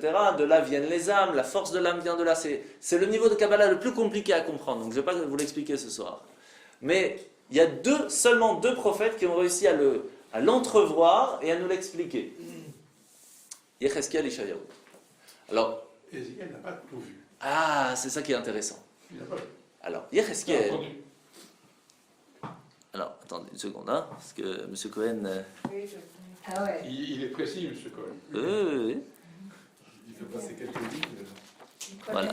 Il en connaît un morceau, hein, monsieur Cohen. C'est pour ça que je ne prends pas de risque avec le texte. Pourquoi il a fait ça ici chez nous? Parce Parce qu'il sait. qu'il n'est pas en terre inconnue. Ah non. Donc, ces deux prophètes ont une grande différence dans leur prophétie. Il y en a un qui va voir plein de détails. En tout cas, il va raconter ces détails. L'autre, on ne sait pas ce qu'il a vu, on n'était pas avec lui, mais en tout cas, il va raconter beaucoup moins de détails. Tout à fait. Celui qui va raconter pas beaucoup de détails se trouvait où? À Jérusalem. Celui qui va raconter plein de détails se trouvait où? Babylone. En dehors d'Israël. À Babylone. À Babylone. Et là, le Zohar pose une question énorme. C'est écrit clairement que les prophéties ne peuvent venir chez un prophète Quel Jésus? que en Israël. Comment c'est possible qu'il a pu voir une prophétie avec tellement de détails, même plus que l'autre prophète qui lui-même était à Jérusalem même, d'un niveau de prophétie tellement haut qui est le plus grand niveau de prophétie existant? Comment c'est possible? C'est écrit clairement que c'est pas possible. Et il explique que étant donné qu'il était à côté de l'eau, c'est pour cela qu'il a réussi à avoir cette prophétie. Ce que le Zohar explique. Qu'est-ce que ça veut expliquer? Ça ne veut rien dire.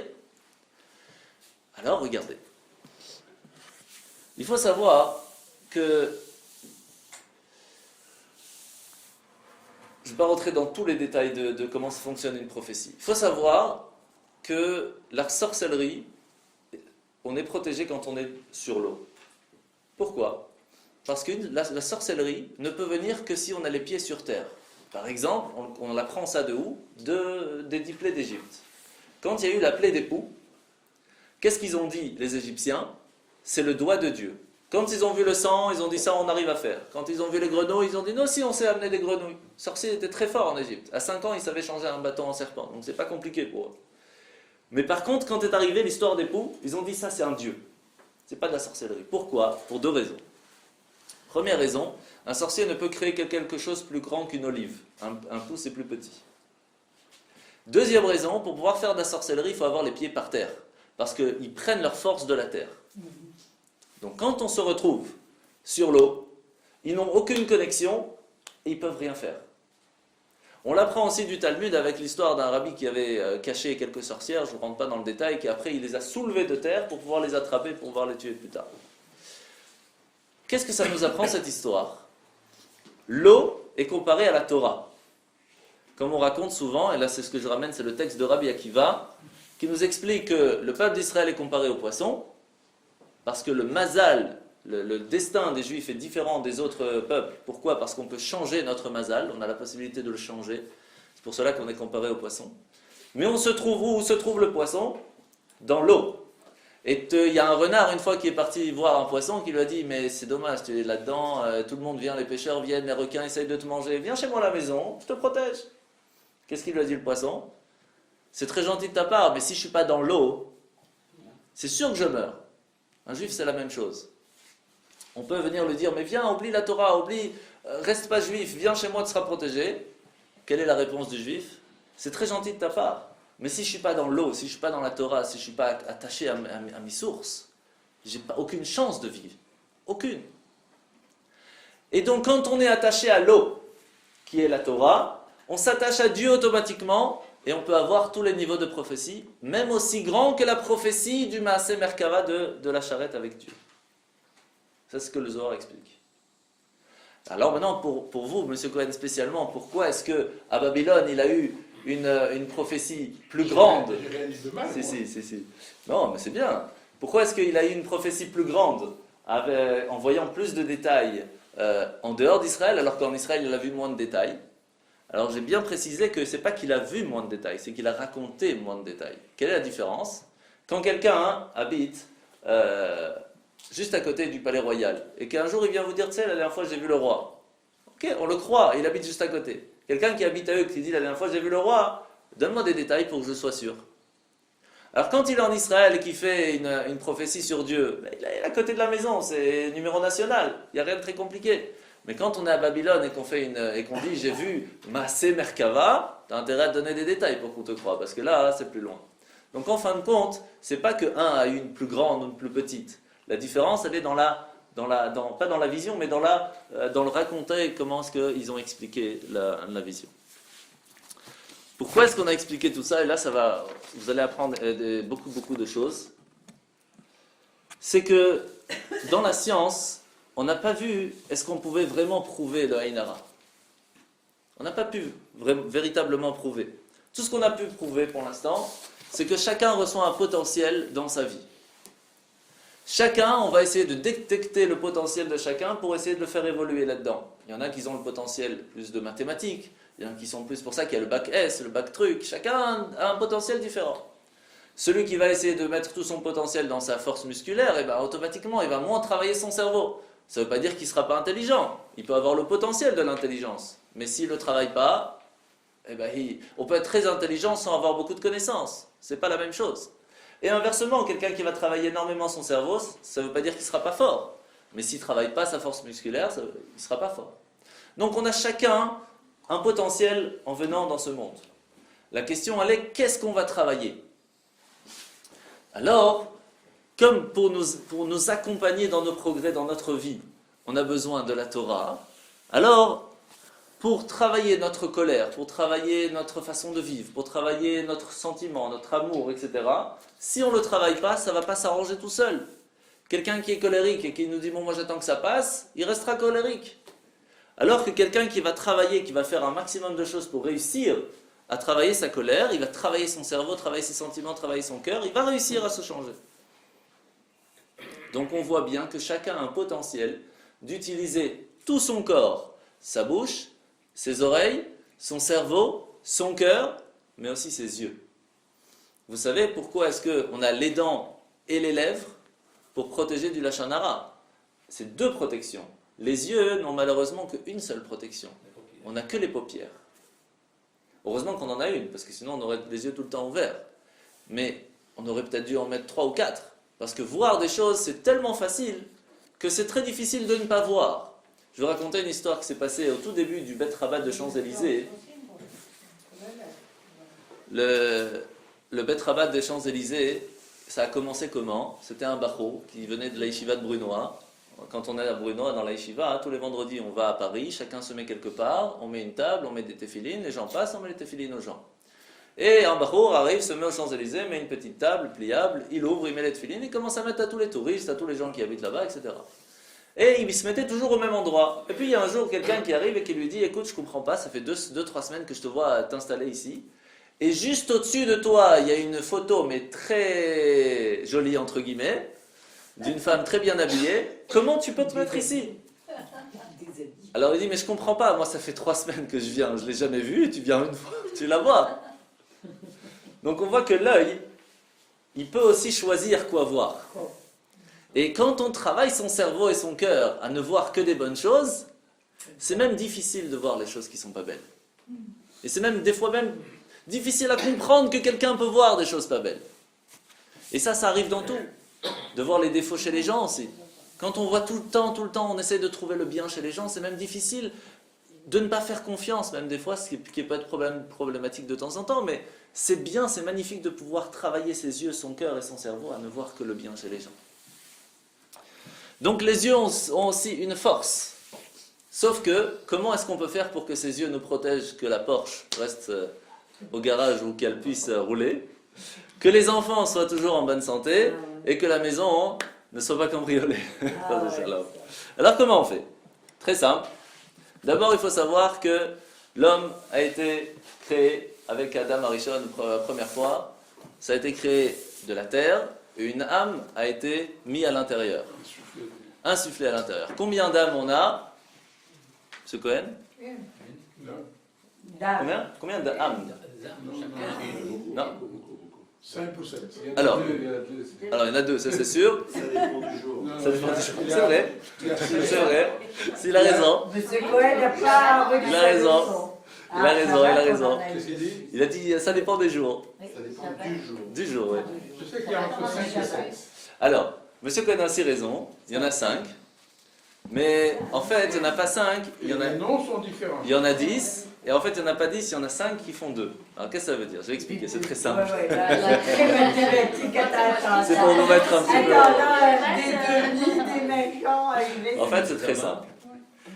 Chaque personne a des forces.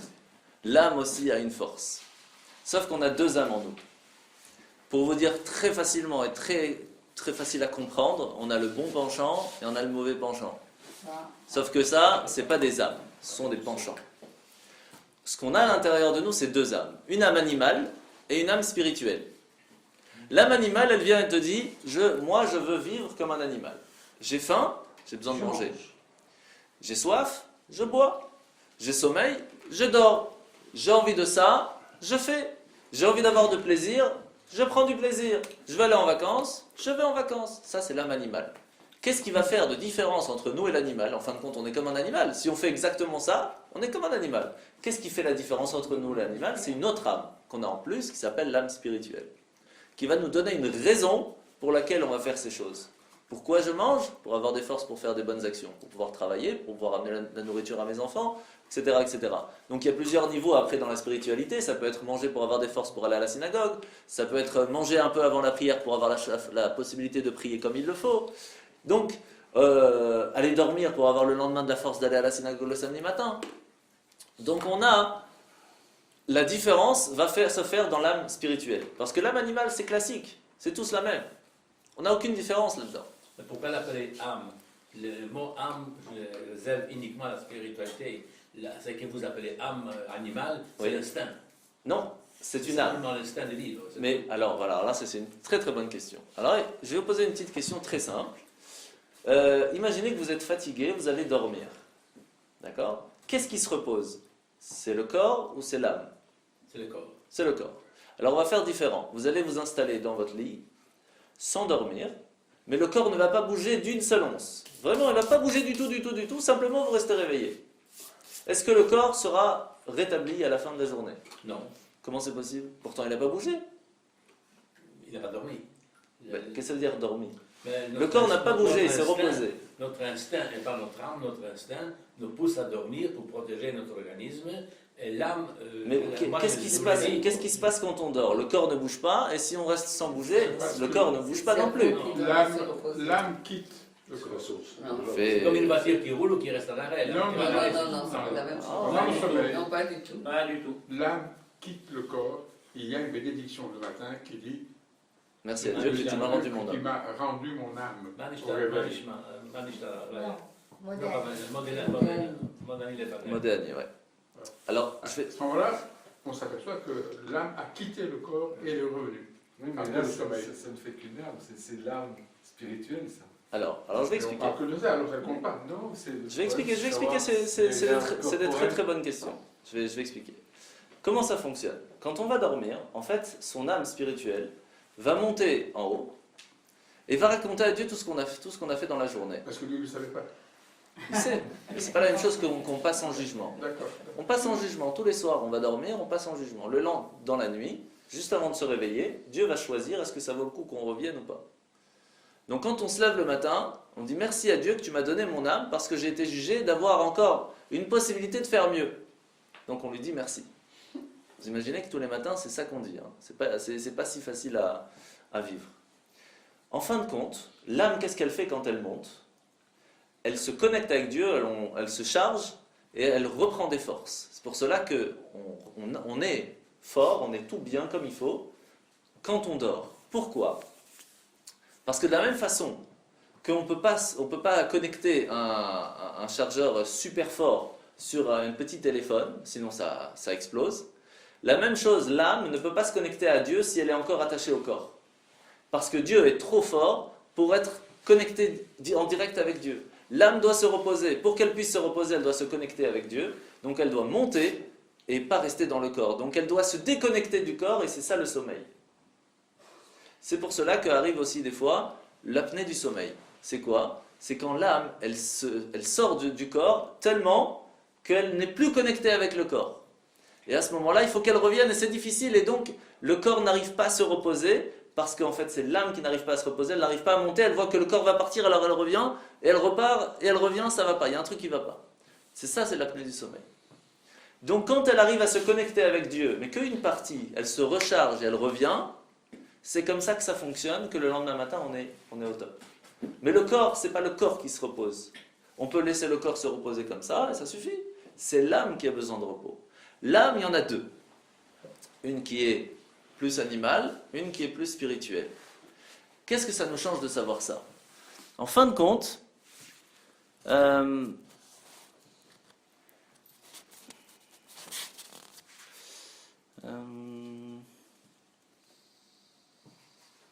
ouais. Donc en fin de compte, qu'est-ce qui se passe? Notre âme a la possibilité de nous aider, et dans le bien et dans le pas bien. La même chose, l'œil a la possibilité et le potentiel de voir du bien et de voir du pas bien. À nous de choisir. Mais ce n'est pas évident de choisir. Parce que l'œil ne choisit pas. On voit, on voit. Donc ce qu'il faut travailler, c'est qu'est-ce qu'il y a à l'intérieur de nous pour que quand l'œil voit quelque chose, ne soit pas jaloux. Et ça, c'est moins évident. C'est pour cela que la première question qu'on peut se poser, c'est est-ce que l'œil, c'est l'œil qui n'est pas bien? Ou c'est ce que nous allons voir à travers l'œil qui n'est pas bien? Qui est-ce qu'on est, nous? Est-ce qu'on est le corps, ou on est une âme dans le corps, ou on est simplement une personne qui est une âme, qui va utiliser le corps en tant que machine, entre guillemets, pour vivre dans ce monde. C'est exactement ça. On est simplement une âme qui utilise le corps en tant que machine, véritablement, pour vivre dans ce monde matériel. Donc les yeux ne sont que Le reflet de l'âme. le reflet de l'âme, oui, mais c'est simplement une machine, comme un téléphone. Un outil. Un outil, exactement, c'est vrai, c'est exactement le mot, un outil pour voir. C'est pour cela que comment est-ce qu'on appelle le Ain Hara? Ain Hara. L'œil, le mal. Pourquoi on n'appelle pas Ain Ra? L'œil mal. Parce que c'est pas l'œil qui est pas bien. C'est l'utilisation qu'on va faire de l'œil qui est pas bien. C'est pour ça qu'on appelle ça le Ain Hara. L'œil en soi, il a rien fait de spécial. C'est comment nous on va utiliser l'œil qui va faire la différence. C'est pour cela que la Torah nous dit dans la Masechet Tamid, et là vous allez tout comprendre, Katuv, Adam yamit et atzmo, keshehu mechayet atzmo. Que ça veut dire? Je traduis. Quand est-ce qu'un homme se tue soi-même? Quand il va le vivre pour soi-même. Regardez ici, vous allez tout comprendre. Quand quelqu'un il va avoir de la luxure, automatiquement il va regarder à côté. Quand quelqu'un est avare, les gens vont aller voir. Quand quelqu'un il est gourmand, les yeux ils vont aller voir. Quand quelqu'un il a envie, il va aller voir. Quand quelqu'un est orgueilleux, il se montre. Qu'est-ce que ça veut dire? Quand quelqu'un il veut se tuer, il faut qu'il vive. Quand quelqu'un veut vivre, ça veut dire veut montrer sa vie, veut dire voilà regardez j'ai la Porsche, regardez la maison que j'ai, regardez le business que j'ai, regardez tous les enfants, regardez, je vis. Eh bien il est en train de se tuer. Quand est-ce qu'une personne se tue? Quand il vit. Quand il ne faut pas montrer. C'est pour ça que tous les... Alors non, il ne faut pas vivre caché. C'est ça la différence. Il faut rien avoir. Alors qu'est-ce que ça veut dire? Alors c'est ça, c'est très Merci. celle-là je l'ai mis. Celle-là je l'ai mis, mais c'est parce qu'elle était sympathique. Maman, tu sais, hier au séminaire, nous avons fait un concours d'humilité. Et alors, en toute sincérité, je les ai tous écrasés. C'est très bon. Je les ai tous écrasés. C'est très très bon. C'est pour ça que quand il est parti au cimetière, il a dit Non, que tout le monde est mort à cause du Ainara. En fait, c'est ça, Ainara. Oui, bien sûr. C'est pas... C'est pas le Ainara qu'on a l'habitude d'entendre. Voilà. Exactement. Alors regardez, c'est un vieux texte d'un Sefer Torah qui... Merci beaucoup, monsieur Cohen. T'as pas le droit. Non, j'ai pas le droit. Merci beaucoup, mais je mangerai tout à l'heure. Non, ça suffit, merci. Alors, vous voyez, c'est la parashat Vaïkra. Vous savez qu'il y a une grande différence entre Adam et Moïse, entre Adam et Moshe. Quand on voit dans le texte de la Torah, on parle de Adam, on met un grand Aleph. Voilà. Merci. Qu'est-ce qui s'est passé avec Adam? Il a fauté, il a amené la mort dans le monde. Pourquoi? C'est moi le premier homme. Big Aleph. Qu'est-ce qu'il a fait Moshe? C'était un petit Aleph. Regardez le petit Aleph. Pourquoi? Il est plus petit. Quand on regarde dans le texte de la Sefer Torah, il est plus petit. Pourquoi? Parce qu'on dit sur Moshe, Moshe Rabbeinu, Anav Mikol Adam.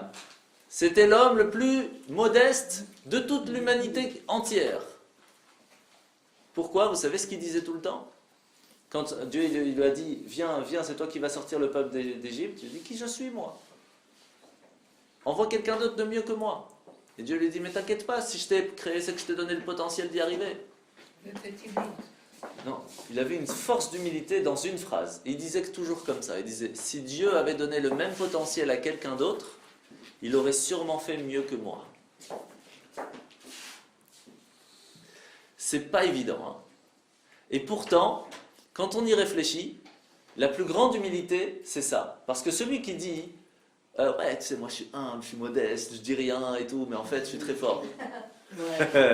C'est la fausse modestie. La vraie modestie, c'est quelqu'un qui connaît sa grandeur, qui connaît sa valeur, et il reste modeste. Comment c'est possible de rester modeste en connaissant sa valeur? En comprenant que si quelqu'un d'autre aurait eu le même potentiel que lui, en sachant que peut-être il aurait fait mieux que lui. C'est exactement comment est-ce que vivait Moshe. Il disait toujours, Ok, j'ai fait sortir le peuple d'Égypte, j'ai amené les 10 plaies, je me suis occupé d'eux, j'ai prié pour eux, j'étais prêt à mourir pour eux, j'étais prêt même à effacer mon nom dans le Sefer Torah pour eux. C'est dans notre paracha, Parashat Tetzavé, vous écouterez la réponse vendredi à la radio Bezrat Hashem. Mais tout ça, c'est quoi? C'est parce que j'ai réussi à utiliser qu'un petit peu du potentiel que Dieu m'a donné. Mais si quelqu'un d'autre aurait eu le même potentiel, peut-être qu'il aurait fait mieux que moi. Je sais pas, ça me trouble parce que si Dieu l'a choisi lui, Ah il a oui, voilà, bien sûr, voilà, c'est bien ça, sûr. Mais ça, il savait. Mais quand même, il voulait rester humble. difficile, hein. Ah oui, surtout quand c'est Moshe, que quand il est revenu du mont Sinaï, 2 fois il est parti, 3 fois il est parti, et il revient, et tellement il a vécu avec Dieu que personne ne pouvait voir son visage, il était presque demi-ange, on dit sur lui. Il avait une étincelle de sainteté qui sortait de lui. Donc comment il pouvait dire « je ne suis pas aussi plus fort que tout le monde » Bien sûr qu'il était plus fort que tout Oui, le monde. mais attention, alors là, il remet en cause le jugement de Dieu. Non, il ne remet pas en cause le jugement de Dieu. Il dit simplement à Dieu, et en tout cas aux humains, et par rapport à soi-même, « Ok, j'ai réussi à faire quelque chose d'extraordinaire dans ma vie, je le sais, c'est concret, mais peut-être, je ne sais pas, peut-être que si quelqu'un d'autre aurait essayé de faire la même chose, et que Dieu lui redonnait le même potentiel qu'il m'a donné à moi, peut-être qu'il aurait fait mieux. Ne serait-ce qu'un petit peu, peut-être. Donc il disait toujours, il y a peut-être quelqu'un qui est mieux que moi. Et je vais vous dire, pour nous, c'est beaucoup plus facile. Parce que déjà, on n'est pas encore au niveau de Moshe, en tout cas moi, pas personnellement. Et quand on regarde véritablement, c'est pas évident, c'est même interdit de toute façon de juger quelqu'un d'autre. Pourquoi? Je l'ai expliqué aujourd'hui à l'école. Parce que il y a quelqu'un qui connaît pas beaucoup de choses, que tout ce qu'il connaît, c'est que le matin, il faut qu'il mette ses téphilines, par exemple, qu'il fasse le schéma Israël et qu'il fasse la bénédiction avant de manger. C'est tout ce qu'il connaît. S'il a fait ces 3 choses à la fin de la journée, il arrive là-haut, Dieu lui a dit « T'as été magnifique aujourd'hui, repars tranquille, continue, tu es top ». Parce que c'est tout ce qu'il connaît. Quelqu'un qui connaît le double, mais qui a le triple, le quadruple, ou même 10 000 fois plus, qui connaît beaucoup de choses dans la Torah, et qui a une seule chose qu'il a ratée, il arrive là-haut, il se fait taper sur les doigts. Donc, qui peut juger qui est bien, qui n'est pas bien? Que Dieu. Donc, être humble, véritablement, c'est pas si compliqué pour nous. Pour Moshe, c'était difficile, parce que c'était le plus grand. Il n'y a pas plus haut que Moshe, même le roi Salomon, qui avait la sagesse donnée directement par Dieu, et qui pouvait expliquer de 3000 façons tous les versets de la Torah. Il y avait une chose qu'il ne comprenait pas, c'était la vache rousse. Qui c'est qui connaissait l'histoire de la vache rousse? Moshe, c'est tout. Donc on ne parle pas de quelqu'un qui ne connaît pas, qui n'a pas fait, qui ne gère pas. On parle de Moshe. Et pourtant, il avait de l'humilité. Donc on doit apprendre de lui. Pardon? La vache rousse. La vache rousse, c'est que... On la cherche encore. Non, on l'a trouvée. On l'a Oui. trouvée, elle est à Los Angeles. Ou je sais Oui, pas. on peut avoir une vache rousse. Non, on a trouvé une cachère. Oui, mais d'accord. dès qu'elle va passer Ah oui, si elle passe là, c'est trop tard.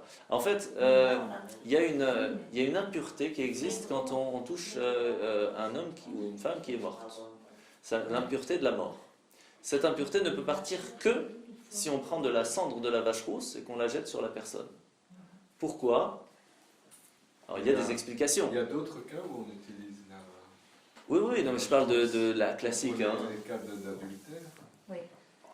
Non, c'est pas de la cendre de la vache rousse. C'est pas C'est ça pas de la qu'on cendre de fait la vache dans- rousse. qu'on fait en C'est de la cendre de à la papier fin. avec le nom de Dieu. Non, c'est ça.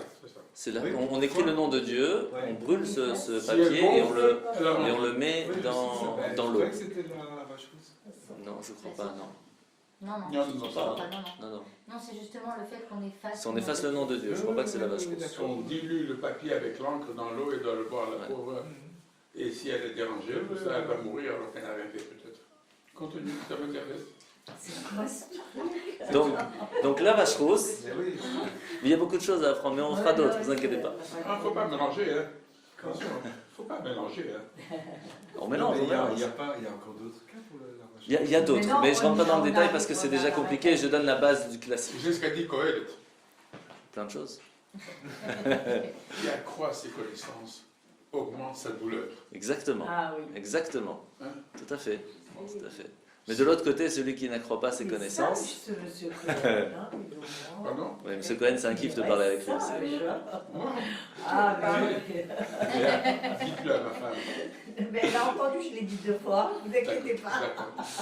Donc la vache rose, pour résumer, c'est on prend de la cendre d'une vache qui est tout à fait rousse, 100%, quand on jette sur la personne, on lui enlève son impureté. Sauf que l'impureté va repartir chez celui qui a lancé. Donc, Gentil, c'est très gentil. ouais, en plus c'est un Cohen qui lance. Donc, voilà. Par exemple. Donc pourquoi... Oui, c'est une chaîne. Donc c'est pas évident à comprendre toutes ces histoires. Il y a plein d'explications, des explications très logiques, très compréhensibles, etc. Mais il ne faut pas oublier une chose, c'est que même quand on comprend quelque chose de simple par exemple, comprendre que pourquoi on fait Shabbat, parce que comme Dieu s'est reposé le 7e jour, alors on fait Shabbat. Sauf que c'est pas ça Shabbat. Shabbat, c'est un moment où il y a une deuxième âme, c'est ce qu'il a voulu dire M. Potash tout à l'heure, en disant que ça dépend du jour, parce que le Shabbat, on a une âme en plus. En fait, c'est pas qu'on a une âme en plus, c'est que... Pardon. Il y a une... C'est quoi ça? Ça, On va dire pardon. C'est pour ça. Une ampoule qui a pété Une ampoule qui a non, ça va être une cacahuète qui est tombée sur la... une cacahuète qui a explosé. Elle est un peu lourde, cette cacahuète. L'arme de la cacahuète, c'est Ouais, vas-y, c'est trop. C'était une cacahuète cuite. Ça, c'est sûrement ça, ouais. C'est une cacahuète que j'ai osé savoir. Cacahuète rousse. Alors, donc Shabbat, c'est quoi? C'est un moment où on se connecte avec Dieu d'une façon tellement extraordinaire qu'on n'a même pas besoin de mettre les tefilines, parce que les tefilines, c'est une connexion qu'on a avec Dieu, c'est le wifi des hommes, en fait, pour parler avec Dieu. Et Shabbat, on n'a pas besoin de mettre les tefilines. Pourquoi? Parce qu'on est connecté à ce moment-là avec Dieu. C'est pour ça que les femmes n'ont pas besoin de mettre les tefilines. Pourquoi? Parce qu'ils ont cette connexion directe, ils n'ont pas besoin de mettre les tefilines. Comprenez? Donc Shabbat, on n'a pas besoin de mettre les tefilines. Pourquoi? Parce que cette connexion est déjà faite. On arrive au niveau de la femme. C'est pour ça qu'on nous appelle la reine de Shabbat. On n'arrive pas, on essaye. Donc, Shabbat, comprendre ce que c'est Shabbat, c'est presque impossible. Mais celui qui arrive à faire Shabbat 100%, tout ce qu'il a fait est pardonné, même à Vodazara. Même faire l'idolâtrie est pardonné si on fait bien Shabbat. Tout est pardonné le jour du Shabbat. Bon, il faut faire Shabbat comme il faut, c'est pas évident. Donc, on va retourner à ça. Donc, qu'est-ce qu'on a compris ici? Que la modestie et l'humilité sont exactement le bouclier du Haïnara. Quand quelqu'un va avoir une voiture, même la plus grande, Porsche, tout ce que vous voulez. Tu aimes les Porsche, toi? C'est ça, Ouais, c'est sympathique. Il a charmé sur les Porsche. On va se cotiser. Et on va voir ça, quelle Porsche. On va prendre Même les Porsche. on va prendre les majorettes, les petites, là. Et donc même si on a une super voiture, c'est plus facile. Mais quand on dit pas à tout le monde, regardez, j'ai la nouvelle, là, on prend, on va à la choule, on revient en truc, là, on vit sa vie sans en faire de la pub, surtout le Shabbat, sans faire de la pub, alors on n'amène pas les gens à regarder. Si on a des enfants, Baruch Hashem, et on dit pas, regardez comment ils sont. Simplement, il vient, il fait ce qu'il faut, on essaie de leur apprendre, de leur inculquer ce qu'il faut, et ils essayent eux-mêmes d'aider, etc. Baruch Hashem. Mais si c'est les autres qui l'aident, tiens, vous C'est- êtes riches, tiens, vous avez de beaux enfants. Baruch Hashem. Et toujours, chez les Sfarad, toujours on dit Blainara. Bli Ainara. Que ce soit sans mauvais œil. Chez Ashkenaz aussi, ouais. Mais on dit Kain Ainara. Ils disent Kain Ainara. Kain Mourinové, voilà. Et puis on fait poupou. Et on fait pas beaucoup chez nous, non. Et nous, on fait poupou, on crache. Ah, voilà, tu vois. Chez nous, on fait Ah, pas. voilà, du coup, c'est crème. Chez les Ashkenazes, ils disent pou, pou, pou. Si un chat noir, on crache. Non, ça c'est une autre histoire, ça, non, mais je ne veux pas Et rentrer. dans le temps, il y avait une sensation absolument dégueulasse. Il y a ma tante qui me léchait les paupières, c'était abominable. Ah ouais? Oui, Oslecken de Oeil. T'as jamais entendu ça? Oui, c'est là. Ça date de notre siècle. Poupou et Oslecken de Oeil. C'est une horreur. Peut-être que les dames tiraient les joues des enfants pour agrandir l'œil, alors ça, les dames juives. Jamais entendu cette explication, mais elle est pas mal. Je vais la raconter à mon cheval quand je rentre à la maison. Alors, je vais juste, avant de passer à la ségoula prochaine, je vais juste finir un truc sur ça. La modestie, l'humilité va aider. Bah oui, C'est pas une Porsche. bah, j'ai mis Porsche sur... Bon, alors on va faire vite. Il y a une autre ségoula. Il y a une autre ségoula, c'est que quand quelqu'un sent qu'il y a une grosse aïnara sur lui, quand quelqu'un il sent vraiment qu'il y a un problème, il n'y a plus rien qui fonctionne, il y a vraiment quelque chose, il sent qu'il y a quelque chose qui ne va pas, alors le Talmud nous dit, il faut prendre ses 2 pouces, les mettre à l'intérieur de ses doigts et dire une phrase qui est celle-là, donc c'est Masechet Blabli, Masechet Brachot 55, c'est là-bas qu'on parle du chat noir aussi, mais je ne vais pas rentrer dans le détail. Et on dit la phrase de Ben Porat Yosef, Veitgul Ad Kerev Haaretz, on dit la phrase que Yaakov dit à Yosef, que la descendance de Yosef n'est pas touchée contre le Aïn Hara. Pourquoi faire ça, ça va aider? Alors en fait, c'est très simple. Alors je ne l'ai pas mis là-dessus, mais je vais vous l'expliquer. Je vais quand même le vérifier, comme ça vous serez tranquille.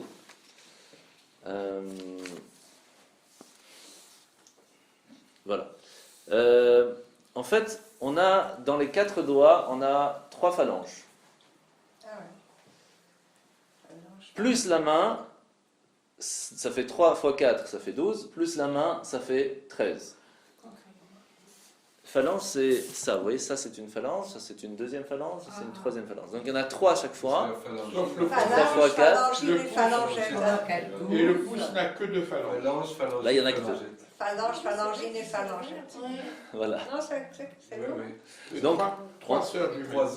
Voilà. Donc qu'est-ce qu'on a? On a 12 plus la main qui va protéger les 2 pouces. Donc qu'est-ce qu'on a en tout? Qu'est-ce qu'on voit maintenant si on protège les 2 pouces? On voit 13 fois 2 qui font en tout 26, qui font la protection de Dieu.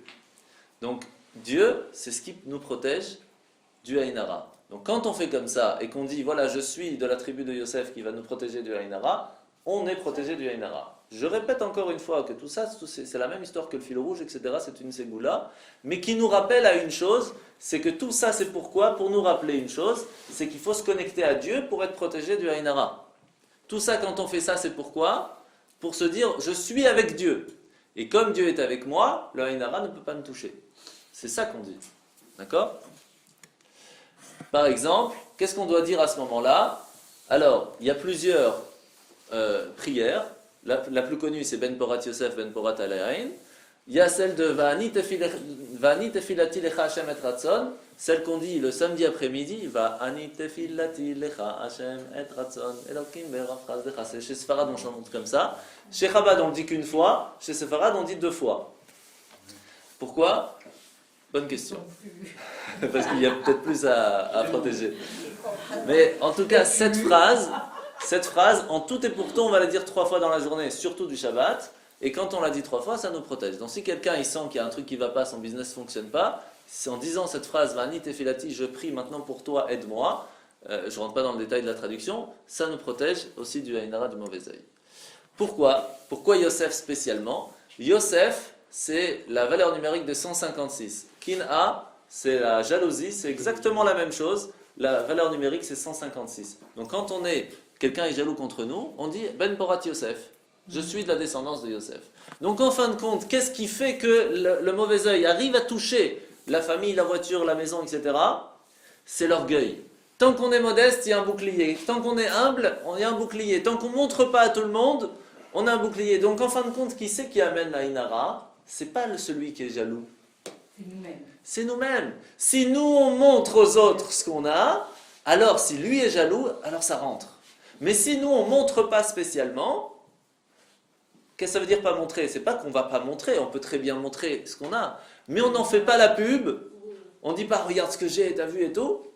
À ce moment-là, l'humilité protège du Aïn Hara. Vous avez compris? Donc en fin de compte, quand l'autre est jaloux qui nous fait des problèmes, c'est pas à cause de lui, c'est à cause de nous. Et la plus grande ségoula très connue, c'est la tzedaka. Quand quelqu'un fait la tzedaka, il est protégé du Aïn Hara. Je vais raconter l'histoire parce qu'il faut quand même qu'on rentre à la maison à bout d'un moment. Hein. Déjà un peu tard. Il y a encore tous les ans, en fait,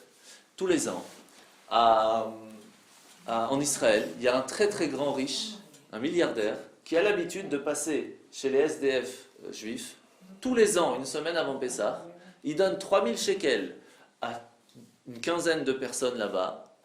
Et il leur dit, achetez-vous, allez vous raser, allez vous laver, achetez-vous un beau costume, etc. Vous passez chez moi, Pessah à la maison. Ok, ils arrivent chez lui. Une histoire faite? Ah, c'est tous les ans la même chose, c'est quelqu'un de très connu. Je vais pas, pour la Ainara, je ne vais pas dire son nom. Commence par un lamed, finit par un vet. Bon, il est connu. Et il amène donc toujours ces gens-là chez lui à la maison. Et bien sûr, à Pessah, c'est l'habitude. Chez nous, c'est Star Trek, c'est tout en aluminium, en plastique. Mais normalement, c'est bien de mettre. Normalement, c'est bien de mettre. C'est presque l'aluminium et l'argenterie. Ouais, c'est presque. Donc, normalement, c'est important en Pessah de mettre l'argenterie, de mettre tout des belles choses à Pessah pour nous rappeler que quand on est sorti d'Égypte, on est sorti avec plein de richesses. Donc on doit vraiment montrer qu'on sort toute la belle argenterie Et la du jour de Ainara, Pessah. là-dedans. Pardon? Qu'est-ce qu'on va faire avec la Ainara? Alors c'est un problème. Et lui, il amène des SDF, donc imaginez le Ainara qu'il y a là. Ils vont tous aller. Et il reste le premier soir, et il reste le deuxième soir, et il reste encore la semaine. En Israël, ils font 2 soirs maintenant. Non, je veux dire, il continue, il reste encore toute la semaine. Je ne comprenais pas. Et il gère tout, il n'y a rien qui passe. Et il reste toute la semaine, et il leur offre des choses, il leur donne à manger, il s'occupe d'eux, vraiment un top de chez top. À la fin de la semaine, quand il les ramène, là où entre guillemets ils Ils ont habitent. piqué l'argent. Il dit rends-moi la monnaie, c'est ça? Non. D'après vous, comment ces gens-là se sentent après tous les cadeaux qu'ils ont reçus et la semaine qu'ils ont passée? Ils sont emmêlés de retourner dans la maison. Ils ressentent qu'ils sont SDF. Oui, ça c'est sûr. Mais est-ce que d'après vous, ils vont être jaloux? Ou ils vont se dire, on va prier pour que l'année prochaine, il vienne nous chercher encore? Ah, on va prier pour Ça, la que l'année différence. prochaine. C'est en reconnaissant. Exactement. Étant donné qu'il a donné pour eux, à la place d'être jaloux de lui, ils vont plutôt être reconnaissants, ils vont prier pour qu'il garde son argent, qu'il ait même plus pour pouvoir donner encore plus. Et le Donc, jaloux, la il dira tzedaka- quoi? Et le jaloux dira quoi? Ah ben c'est normal qu'il le fasse, il a tellement. Oui, bon, ça c'est... Alors, d'où, C'est pas si évident quand même. ça dépend comment on voit la chose. Exactement. Voilà. Exactement. Donc la tzedaka, c'est une des plus grandes protections qu'il peut y avoir sur la Ainara. Quand on a de l'argent grâce à Dieu et qu'on va la donner aussi à des gens qui ont le besoin, c'est comme ça que les gens, ça protège, ça met une barrière contre les gens qui disent lui il en a. Non, la preuve c'est qu'il donne aussi aux autres. Donc ça protège. Alors, je ne vais pas rentrer là-dedans, ça va pas... Voilà. Donc pour résumer, la bénédiction de Ben Porat Yosef, c'est une des plus connues. Pourquoi le bleu? Pourquoi le bleu? Toujours on fait un œil bleu, c'est sa protection contre la Ainara. Vous verrez beaucoup le Khamsa, c'est toujours en bleu.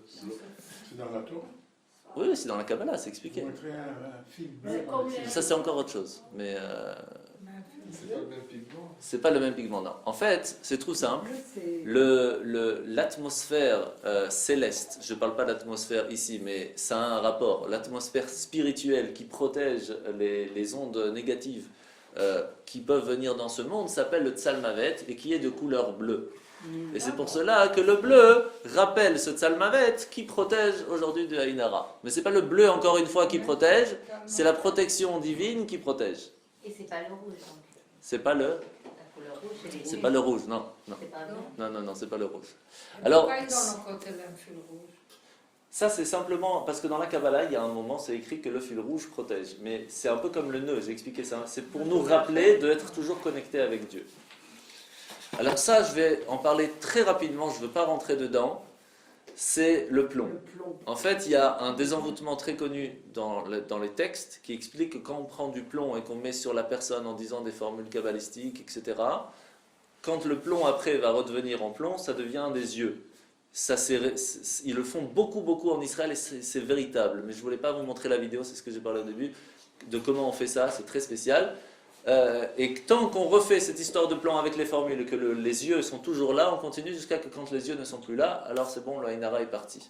Et beaucoup de rabbanim ont testé, de grands rabbanim, et ils ont dit que c'était véridique.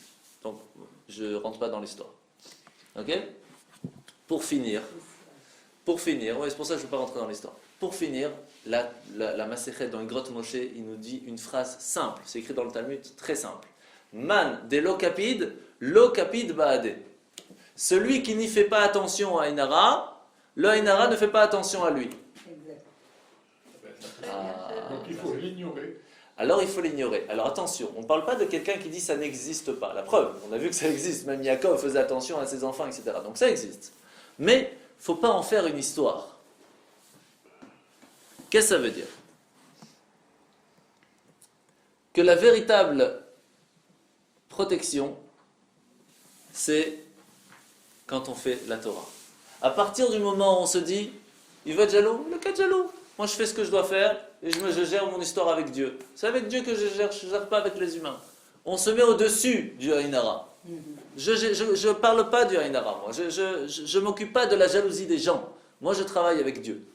S'il pense qu'il y a besoin de m'envoyer quelque chose, il envoie, il ne pense pas, il n'y a pas besoin. Et tant qu'on est au-dessus de ça, on est tranquille. La même chose les kétoret.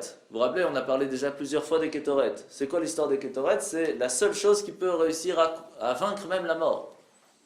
Quand Aaron Cohen est arrivé et qu'il a fait les kétoret en plein milieu du campement, ça a arrêté l'épidémie qu'il y avait à ce moment-là. L'ange de la mort est venu voir Moshe, etc. Toute l'histoire. Jusqu'à encore aujourd'hui, on fait la prière des kétoret, qui est une très grande ségoula pour la parnassa, pour la richesse, pour le bonheur, pour vaincre la mort. Kétoret, c'est une force très spéciale. Pourquoi? Est-ce que c'est les kétoret qui font ça? Est-ce que c'est l'encens qui fait ça? Non.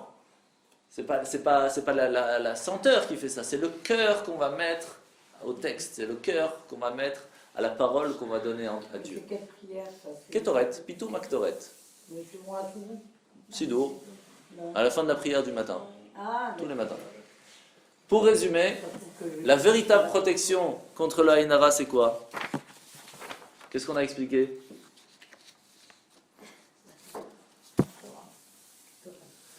Comment est-ce que le mauvais œil peut être attaché à une personne? Seulement à cause d'une chose. Qu'est-ce qu'on a dit au tout début? C'est qu'on a un crédit, ce crédit n'a pas été remboursé, l'œil rappelle le jugement divin, la jalousie de l'autre rappelle le jugement divin, et si nous, on n'y fait pas attention, et on dit non, moi je fais attention qu'à une chose, c'est que je parle avec Dieu. Comment on peut dire à Dieu je suis avec toi? Comment on peut lui dire je ne suis pas dans les humains, je suis avec toi? Comment on peut faire ça? Si on est connecté avec lui. Comment est-ce qu'on se connecte avec Dieu? En faisant la Torah, faisant la prière, faisant les mitzvot. Donc si on dit à Dieu, moi je ne rentre pas dans l'histoire des humains, parce que regarde la preuve, c'est que je fais plein de choses pour toi. Je fais Shabbat, je fais le modéani, je mets les téphilines, je suis connecté avec toi, je vis avec toi, ma vie est avec toi, je fais la prière avant de manger.